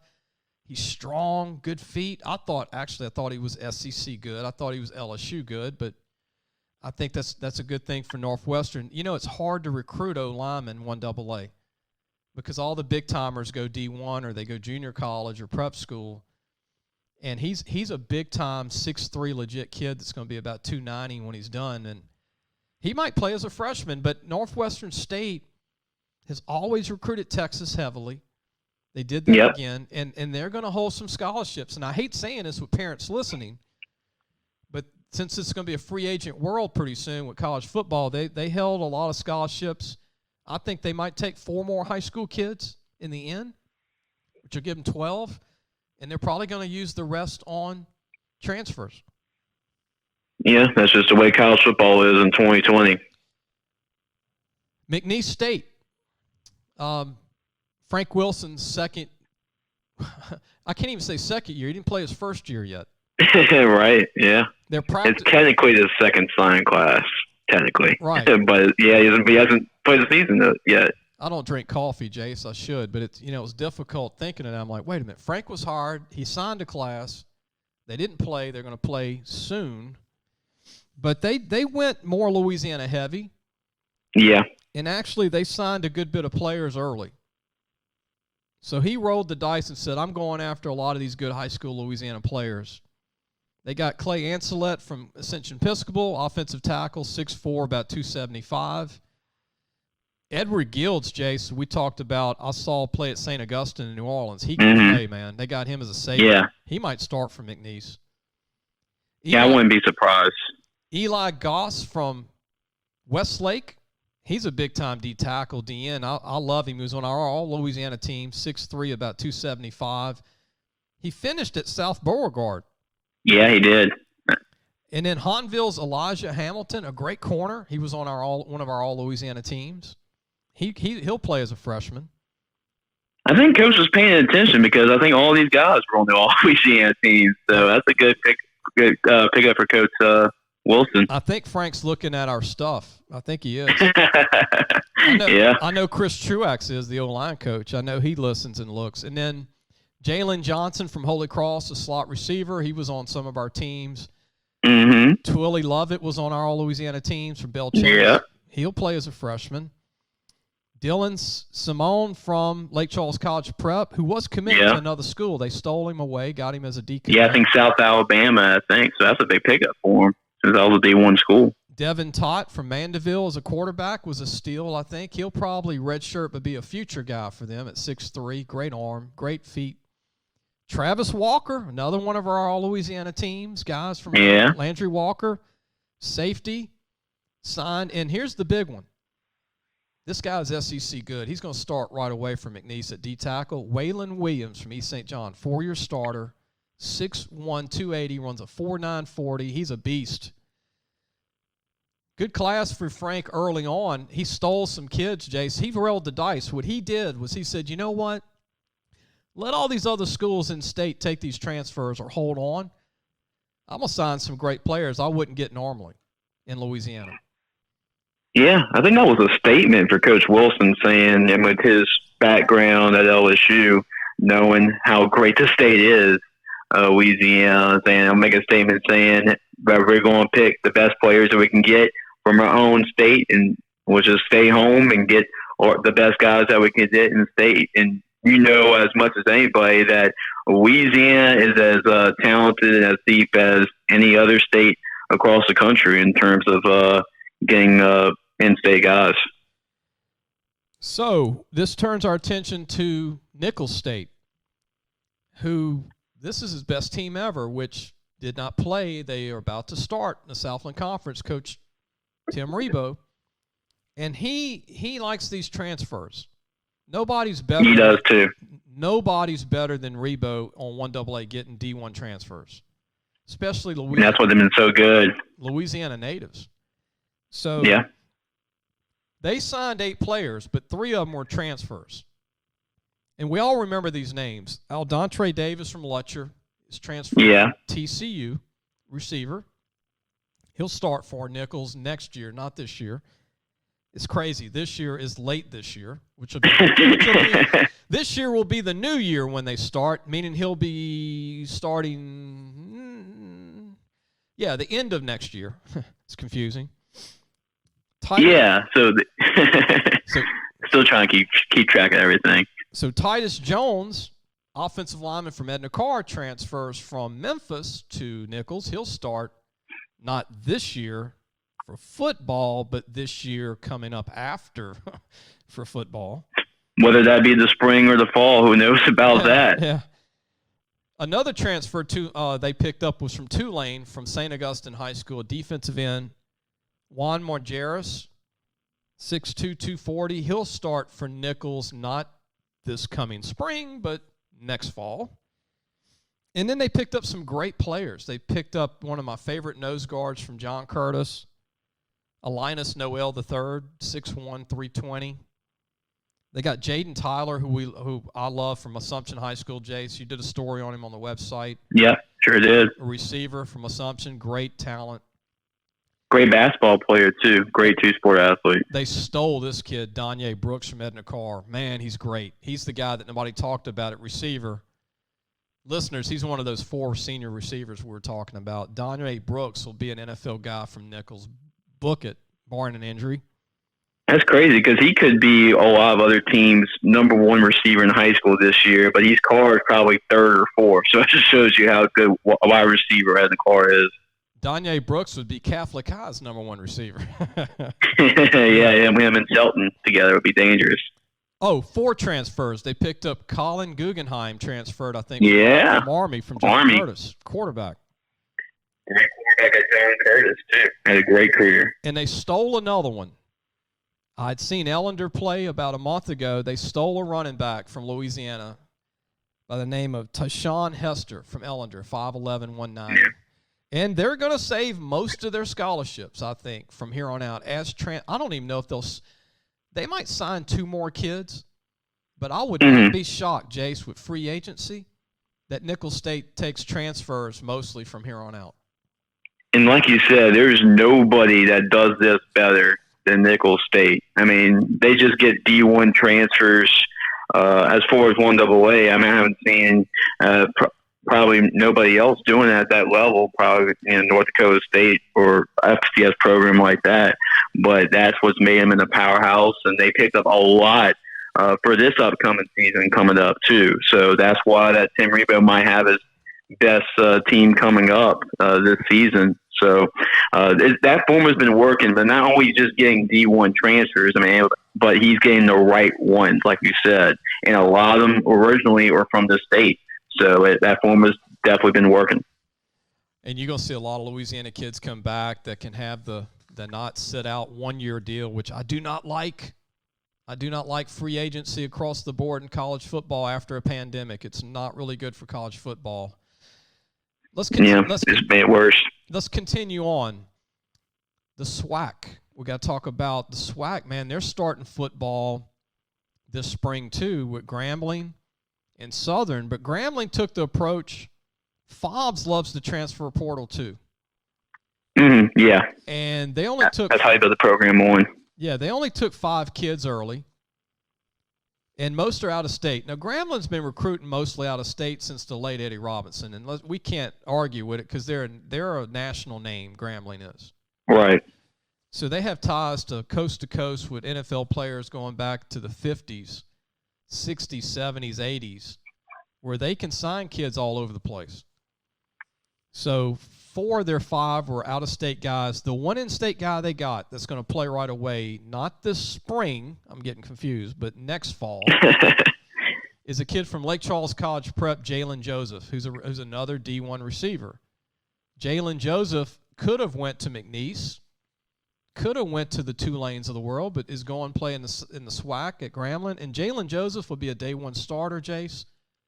He's phenomenal. That's 3 receivers and Dylan Simone, who signed with McNeese. That's 4 names we mentioned already for Lake Charles Prep. And that's why I thought they'd go to the Dome. I was wrong. But they didn't make the Dome this year. It was a phenomenal team at Lake Charles College Prep. We're going to talk about Southern,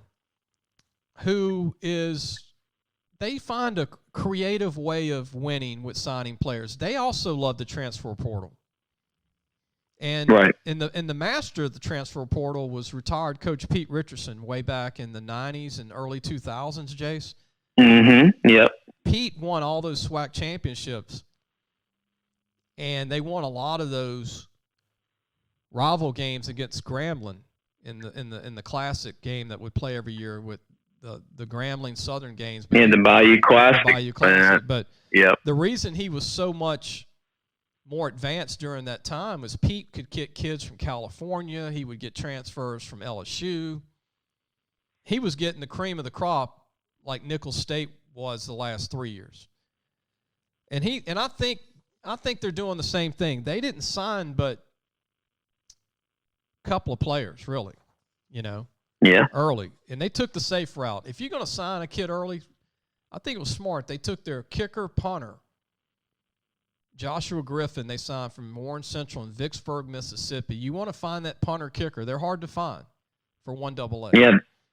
Yeah, that was smart because I think they have a guy already who's a senior, but just in case, you always have to be prepared. So it was like Coach Jones and his staff were prepared in case their kicker this year left after this year.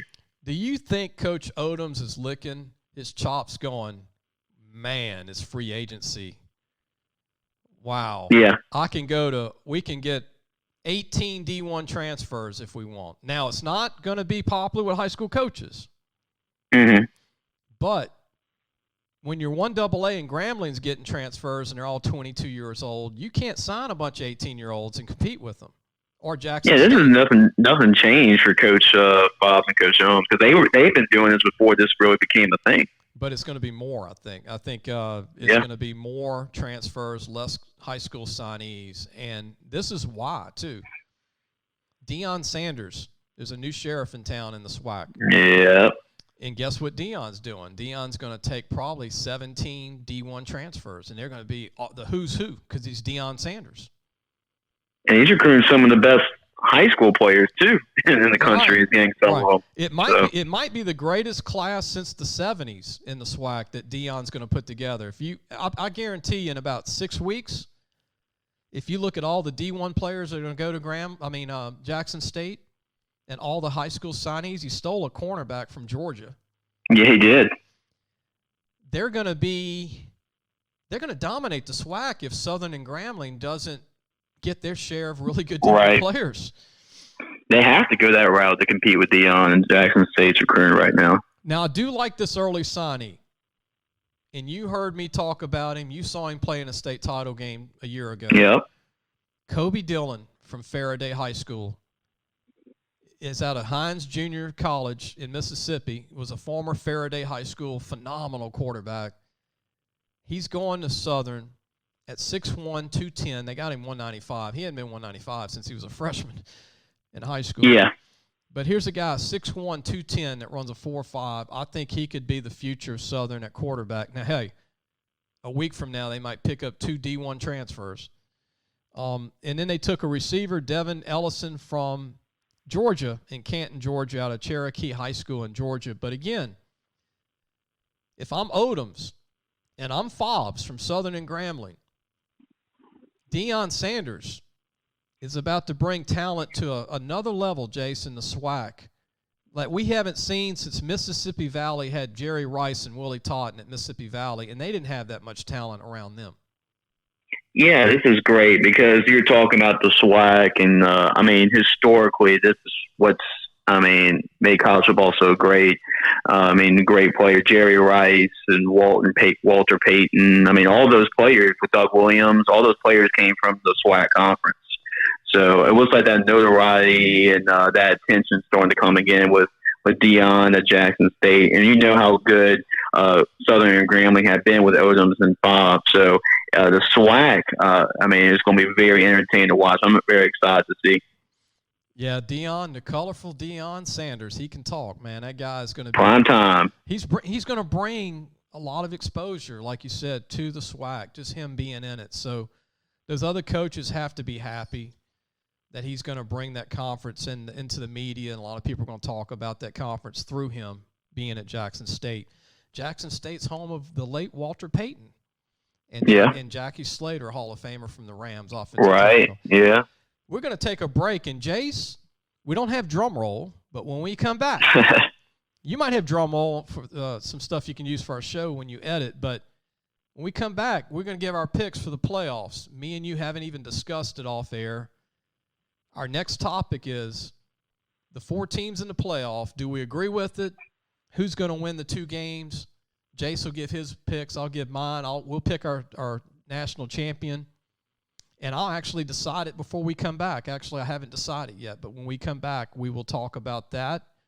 And tomorrow, remember, we'll be talking about LSU's recruiting class. I'll be on talking LSU and the bowl games. I'll go over the bowl games as good as I can. There won't be 20 bowl games, which in a way is good. I don't know if I like 60 of them. I'm a football fanatic. So we're going to be down to under 40 bowl games for the first time in about 15 years. And that means 40 less teams, and a lot of teams are opting out. LSU has because of maybe possible violations to go ahead and take their sitting out a bowl game this year. It'd be a good time to do it. But we'll be right back with our picks for the college championship, national championship game, and our 2 playoff games. We'll be right back.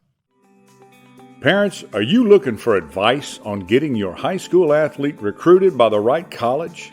Lee Brakeen is your answer. Lee has been doing it for over 30 years. He knows the ropes, and more importantly, he knows the people. Lee offers turnkey service from evaluation, creating highlight tapes in the correct format, and complete guidelines for effective communication with the schools. No matter the sport, girl or boy, no matter what grade your child is in, let Lee Brakeen help match your child to the right college fit. Go to our website, LAFootballMagazine.com, and get connected today. Welcome back. You're listening to the Sports Scouting Report. I'm your host, Lee Brakeen. To our topic this segment is the college football national championship in the playoffs, the 4 teams that were announced over the weekend. Jace LeJeune is our guest, from our editor from Louisiana Football Magazine. He joins me today. Jace, I'm okay with the 4 teams that were picked. And I'm going to I am too. I'm going to tell you why. I think everybody nobody's going to be happy, until you get to 8 teams. And then there'll be 4 of the teams that aren't happy when you get 8 teams. Right, that's just how it is. So here's the deal. Who are the 4 best teams? Let's throw out the records. I think this is what the committee always looks at. Who are the best teams? Well, obviously Alabama. That's a no-brainer. You can watch any game they've played. They blew everybody off the field, including A&M. If A&M would have played Alabama closer or more competitively, they might have got in. Mm-hmm. 2, Clemson is legit, and Lawrence is back, and he's starting to shine at the right time. And if Etienne doesn't return, they're not in this. Yeah. So they've rebuilt their defense, playing all their freshmen, which were even better freshmen than LSU's freshmen. And then you have Notre Dame, who had a phenomenal season and beat Clemson already. Lost to Clemson in the championship ACC game, but, it's hard to beat Clemson twice, like beating Alabama twice. And a lot of people are dogging on Notre Dame because they got blown off the field, but I don't get into that one-game thing. The 4th team, Ohio State, played 6 games. People don't like it, but guess what? They're undefeated. The Big Ten, they played 6 Big Ten teams, 6, and it was a strong conference this year. Northwestern was really good, by the way. I thought Northwestern and Fitzgerald, I think Fitzgerald's one of the hottest coaching prospects in the country if he ever decides to leave Northwestern, but he played at Northwestern. Now, here's the deal. Everybody's upset A&M didn't get in. But LSU almost beat A&M. This is not a good LSU team. It was a team that believed. I'll talk about that tomorrow, and I'm very happy and I'm very proud of those young kids and how they finished beating Florida and Ole Miss. But at the end of the day, A&M did not have an LSU kind of year where LSU just mowed through everybody last year, okay, or Alabama. Yeah. Think of this. If A&M played any of the 4 teams that made it, would they beat any of the 4 teams? I don't think so. I don't think so either. Kellen Mond, 1 running back, 1 really good receiver, and a good defense, not great. LSU, if they would have had an experienced quarterback, they beat A&M. Mm-hmm. A&M had a great year. They did. They had a great year, but they didn't play Ole Miss. They had some games that they didn't get to play. They played less games than LSU. I don't know if they would have beat Ole Miss. I really don't. Ole Miss can play. I mean, I'll talk about that tomorrow again, but Ole Miss has a heck of a team, and they might have beat A&M. And look, Tennessee game, if Tennessee had a quarterback, they would have beat A&M. And the biggest thing that they had their hat on, was being Florida, and that was the big thing that they were bragging about. And with LSU, the undermanned LSU team, the upsetting Florida, that also really hurt their chances of trying to convince the committee to put them in. If LSU would have had a great run game and just an experienced quarterback, they beat A&M in an ugly game. They were closer than the score indicated. Yeah. But okay, I'm going to give my picks. So you got Alabama playing Notre Dame. This is not a good matchup for Alabama, and people might say, Lee, you're crazy. Well, I don't get caught up in hype. I really don't. I don't get caught up in, Alabama's won, they're undefeated. That's great. I mean, they've done a great job. But if you watch the Florida-Alabama game over the weekend, if you really know football, Florida played toe-to-toe with Alabama, and they're not great on defense. Florida's not great. But they pressured Mac Jones. If you notice that, if you put pressure on Mac Jones, he's average. And if you can put heat on him, he's not – I mean, I can throw a pass if I can eat a sandwich, Jace. I can go 30 for 30. And look, I'm not taking nothing against Mac. Saying he's not good. I just think he's a system guy that if you just get the ball to the receivers, Devontae Smith and all the talent they have, and you got that Najee Harris behind you, he's the weak link of all the great players. Now, he's a phenomenal – smart kid, and he's cerebral, and he does good things. He's like a lot of those Alabama quarterbacks, like A.J. McCarron, and McElroy. He's not better than those guys. But their center's out for the year, Landon Dickerson. That is a big blow to them, Jace. Yeah, that's a big injury, and it couldn't come at a worse time for him. And Notre Dame has a big D-line. And here's the deal. Here's what I want people to think about. The SEC was down this year. That's why A&M didn't get in, too. The SEC was down, which really hurts LSU fans being 5-5. But Jace, the SEC was so down that Alabama shredded everybody because nobody had a defense. Nobody. Florida had kind of one, and A&M kind of had one, but not really. So now you're going to play Notre Dame, who has a defense. Then they had one bad game against Clemson, okay, but the first game they dominated Clemson. And 2, the quarterback at Notre Dame is different than when Alabama's faced all year. And that offensive line at Notre Dame is going to dominate Alabama's D-line. You heard it from me. That offensive line at Notre Dame is better than any offensive line they've seen in the SEC. I think Notre Dame's going to beat Alabama in the first game. I think Notre Dame, if you can pressure Mac and hold Najee Harris to 90 yards, they can do that. The second game. Well, I'm going to give you you go with that game. Okay. Second game, Ohio State Buckeyes, who nobody thought should be there. Come on now. What are we drinking here, people? Ohio State returns 80% of the guys that LSU almost played in the national championship last year. So Ohio State, Justin Fields is one of the best players in America, their quarterback. And their offensive line has 3 All-Americans, and their defense has 7 NFL players. How is Ohio State not talented enough? They're going to play Clemson in a rematch. Do you think Ohio State's upset from last year? Oh, yeah, they are. They feel like that a lot of Ohio State people feel like they got robbed in that game last year. So they are very motivated to play that game. I'm going to give another shocker. I'm going Ohio State over Clemson. Okay. I think Ohio State's defense, as ugly as Ohio State has looked, because they just needed some games, man. Your team needs, and they finally got the 6 in.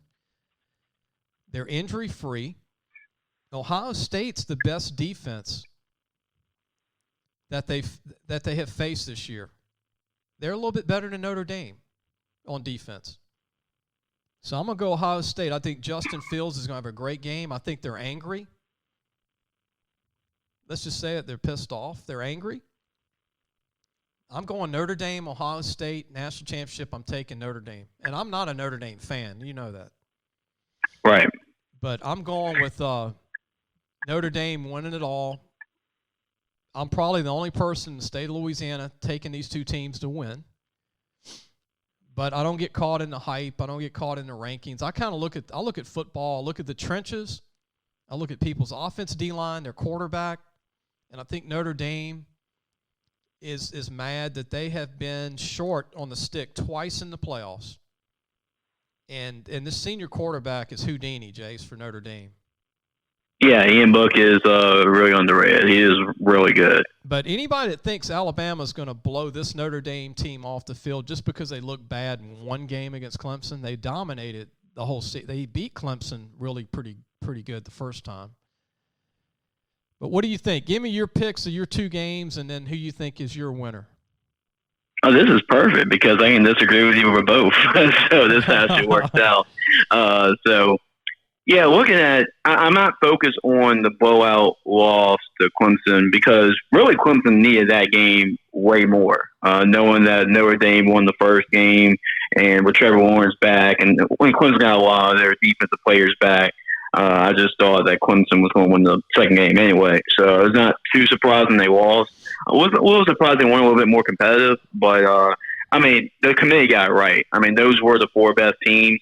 Now, I wish this year with the circumstances, with teams playing different games, 8, 12, whatever, 10, they should have gone to try the 18 format to see how that would work. It's a perfect year to try to test that out in a COVID year. But, yeah, I mean, they got it right with the 4 teams. But looking at the first matchup with Alabama and Notre Dame, I just feel like Alabama – I mean, what they're vulnerable is an explosive offense with a lot of, explosive players. Like Ford is giving them trouble this year. I mean, Ole Miss is getting them trouble this year on the defensive side. So what they're very vulnerable at is on the defensive side of the football. But Notre Dame, I just don't think that they'll be able to get some stops against Alabama, but I think they're just too much. I don't think they can cover, Najee Harris, and he is just a mismatch problem when he's running the football. Or as a receiver, he is a really good receiver too. For them, Mechie is coming along. Their tight end, 19, he's come along as well. And then you got Devontae Smith. I think it's just too many athletes and too many weapons for Alabama, for Notre Dame to really handle. They have a really talented safety in Kyle Hamilton, but I just don't really think they have the guys. Their best chance is to pressure Mac Jones, but the way they just, with those bubble screens and they get the ball out quick, they just have the better athletes in Notre Dame in the secondary, the skill positions. And look at the other side of the football. Ian Book's really good. They got 2 really good tight ends, talented running back. But who really scares you at wide receiver? I mean, and for Alabama secondary, they really don't have anybody at receiver that really scares them. So I feel like Alabama's defense will step up. You know that Nick Saban is steaming right now after giving up 46 points to Florida. So I think their defense steps up. I thought the defense has been getting better over the course of the season than Florida, which is a really bad matchup for them.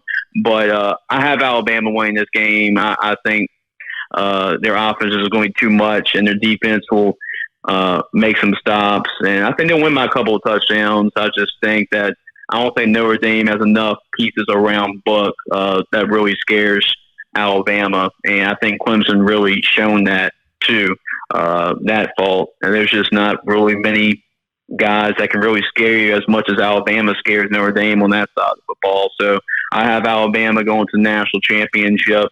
And you look at the other matchup of Clemson and Ohio State.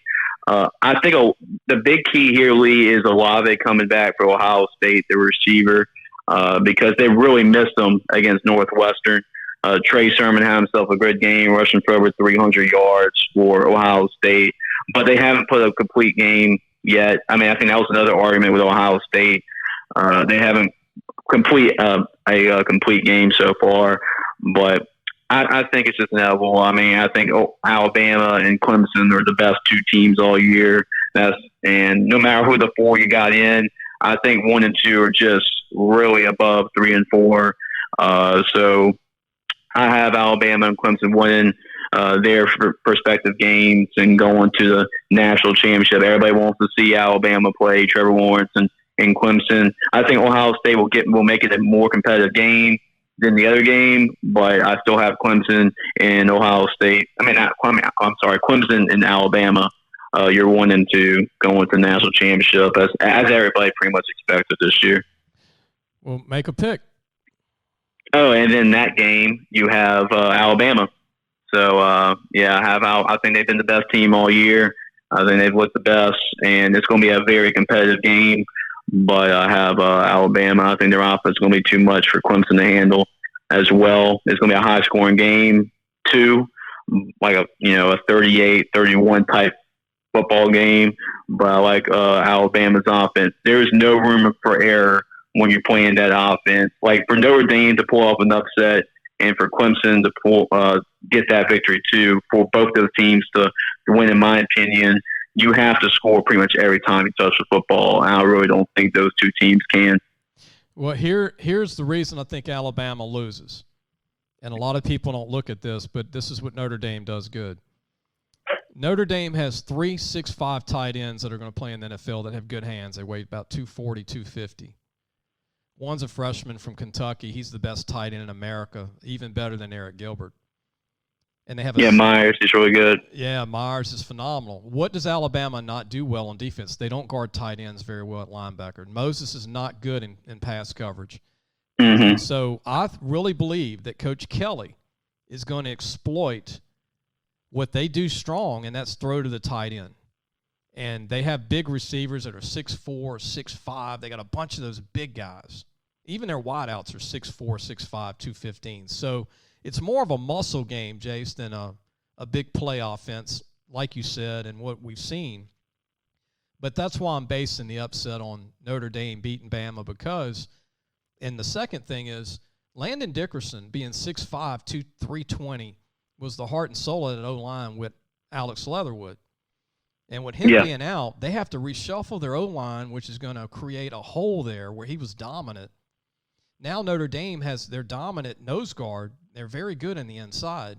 And then also Miller Forrestall, their tight end, who's a great blocker, he's hurt. So 2/3 of your blocking, which Saban builds those walls, is out. And that's a big, big glaring weakness when you're trying to run Najee 20 times and you're trying to protect Mac Jones. So that's my reasoning for that. And like you said, Ohio State hasn't played that complete game, and they're very talented with Justin Fields and that really good defense led by Justin Hilliard that took over number 47, who's going to be – he looks like Patrick Queen. He's a junior. Yeah. He'll probably go pro after this redshirt junior year, but – I'm throwing out what I'm seeing, and look, hey, I'm glad we're not agreeing, and we didn't even me and you didn't even discuss this off the air till we're doing the show. But regardless, it's going to be 2 great games, 4 great programs. I do think if A&M got in, they're one-dimensional. You just rush Mon, and Mon would do just like what LSU did with him. He was like 8 of 30. Against LSU, and so I think Ohio State has better defensive players right now, and Notre Dame and Clemson and Alabama than LSU right now. LSU just played over their heads to beat Florida and Ole Miss. They just played with a lot of determination. But those 4 programs on defense would have shut Mon down. They would have probably sacked him 7-8 times, kind of like what Alabama did with Mon earlier in the year. Mm-hmm. And you know what's crazy, Jace? When this season's over, Kellen Mond's not looked at as a first-round, second-round pick. What if he comes back? Would that be crazy? He's a senior. So yeah, you can do that this year. Yeah. Not good news for the rest of the SEC to have a guy back that's going to be a 5-year starter. No one's ever been a 5-year starter in the SEC at quarterback. No. But he needs to grow a lot because it seems like that he hasn't taken that big jump yet. I mean, everybody was kind of expecting him to make that big leap from his freshman year to now, but it seems like it hasn't happened yet, so maybe another year will help. I notice he's emotional. At quarterback, you got to forget about the bad plays, but he has trouble moving on from bad plays. And he doesn't check off and read on second, third reads very well.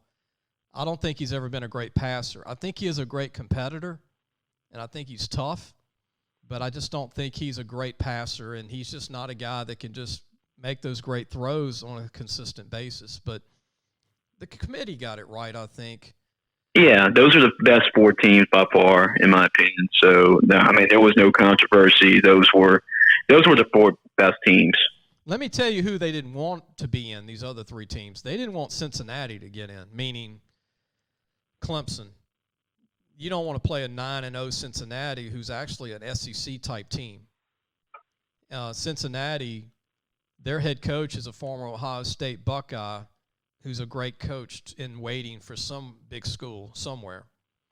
But Cincinnati would have been trouble, and I would have loved to have seen them go in, if not Notre Dame. I think Cincinnati was deserving. That's why they want to do 8 of these. That's why they need to expand it. Right. There's always one team. And, BYU, they kind of struggled at the end, so they were not going to be considered.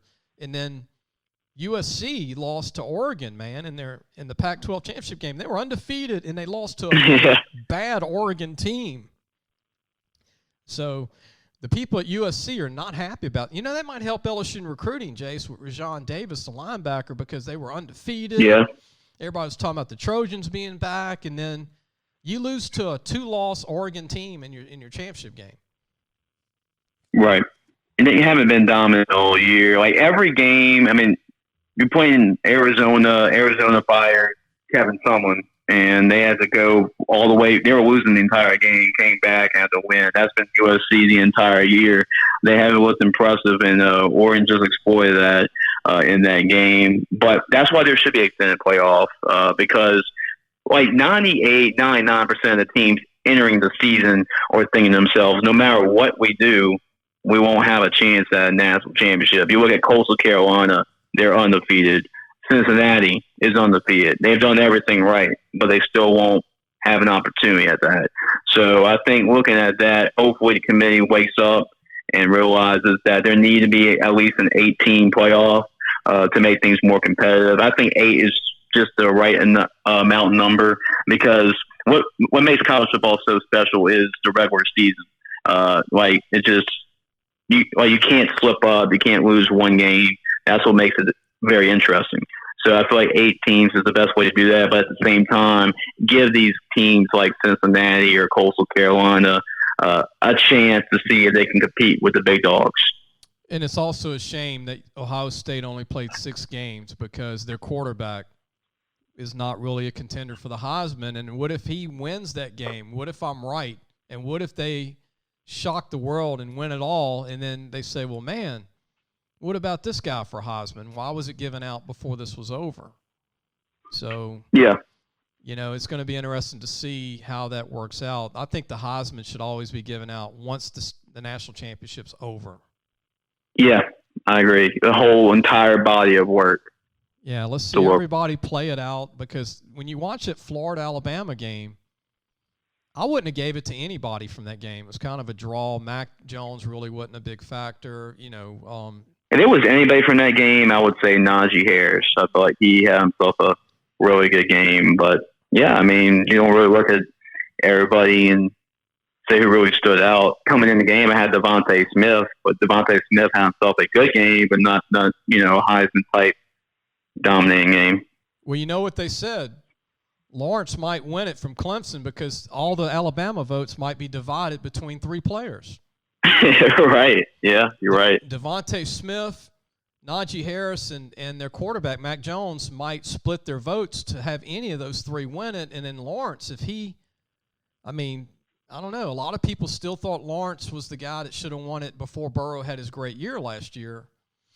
But I think the best player in college football, when it's said and done, will probably be Lawrence. If you're right and they actually can beat your Alabama pick in the end, he would be deserving to win it, I believe.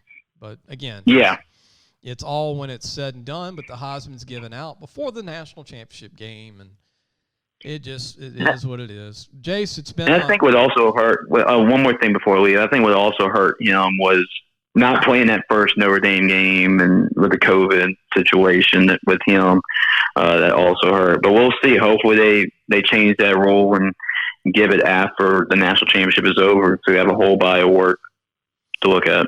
And everybody should never jump to conclusions after one game. Just think about Mississippi State. Their quarterback that threw for a record amount of yards on LSU, he didn't even play the last 9 games. Right. He's not even on the Mississippi State team. So yeah, that's true. You can't get caught up into what happens week 1, 2, and 3 or week 4 and 5. It's really what happens week 6 to week 12. And that's how you win the Heisman. Burrow did it from week 1 to week 15. Incredible. Yeah, that's why I was the most dominant run ever. Jace, appreciate you joining us, and we'll talk soon. Don't hang up. I'm going to end the show. Hope everybody enjoyed it. Tomorrow's show will be LSU for 1 hour. I'm going to go through their recruiting class, the good, the bad, the ugly of the class, and what they got, who they missed, and what they could still get, and what I'm hearing from here on out for the LSU Tigers in Baton Rouge, Louisiana. We'll see you tomorrow.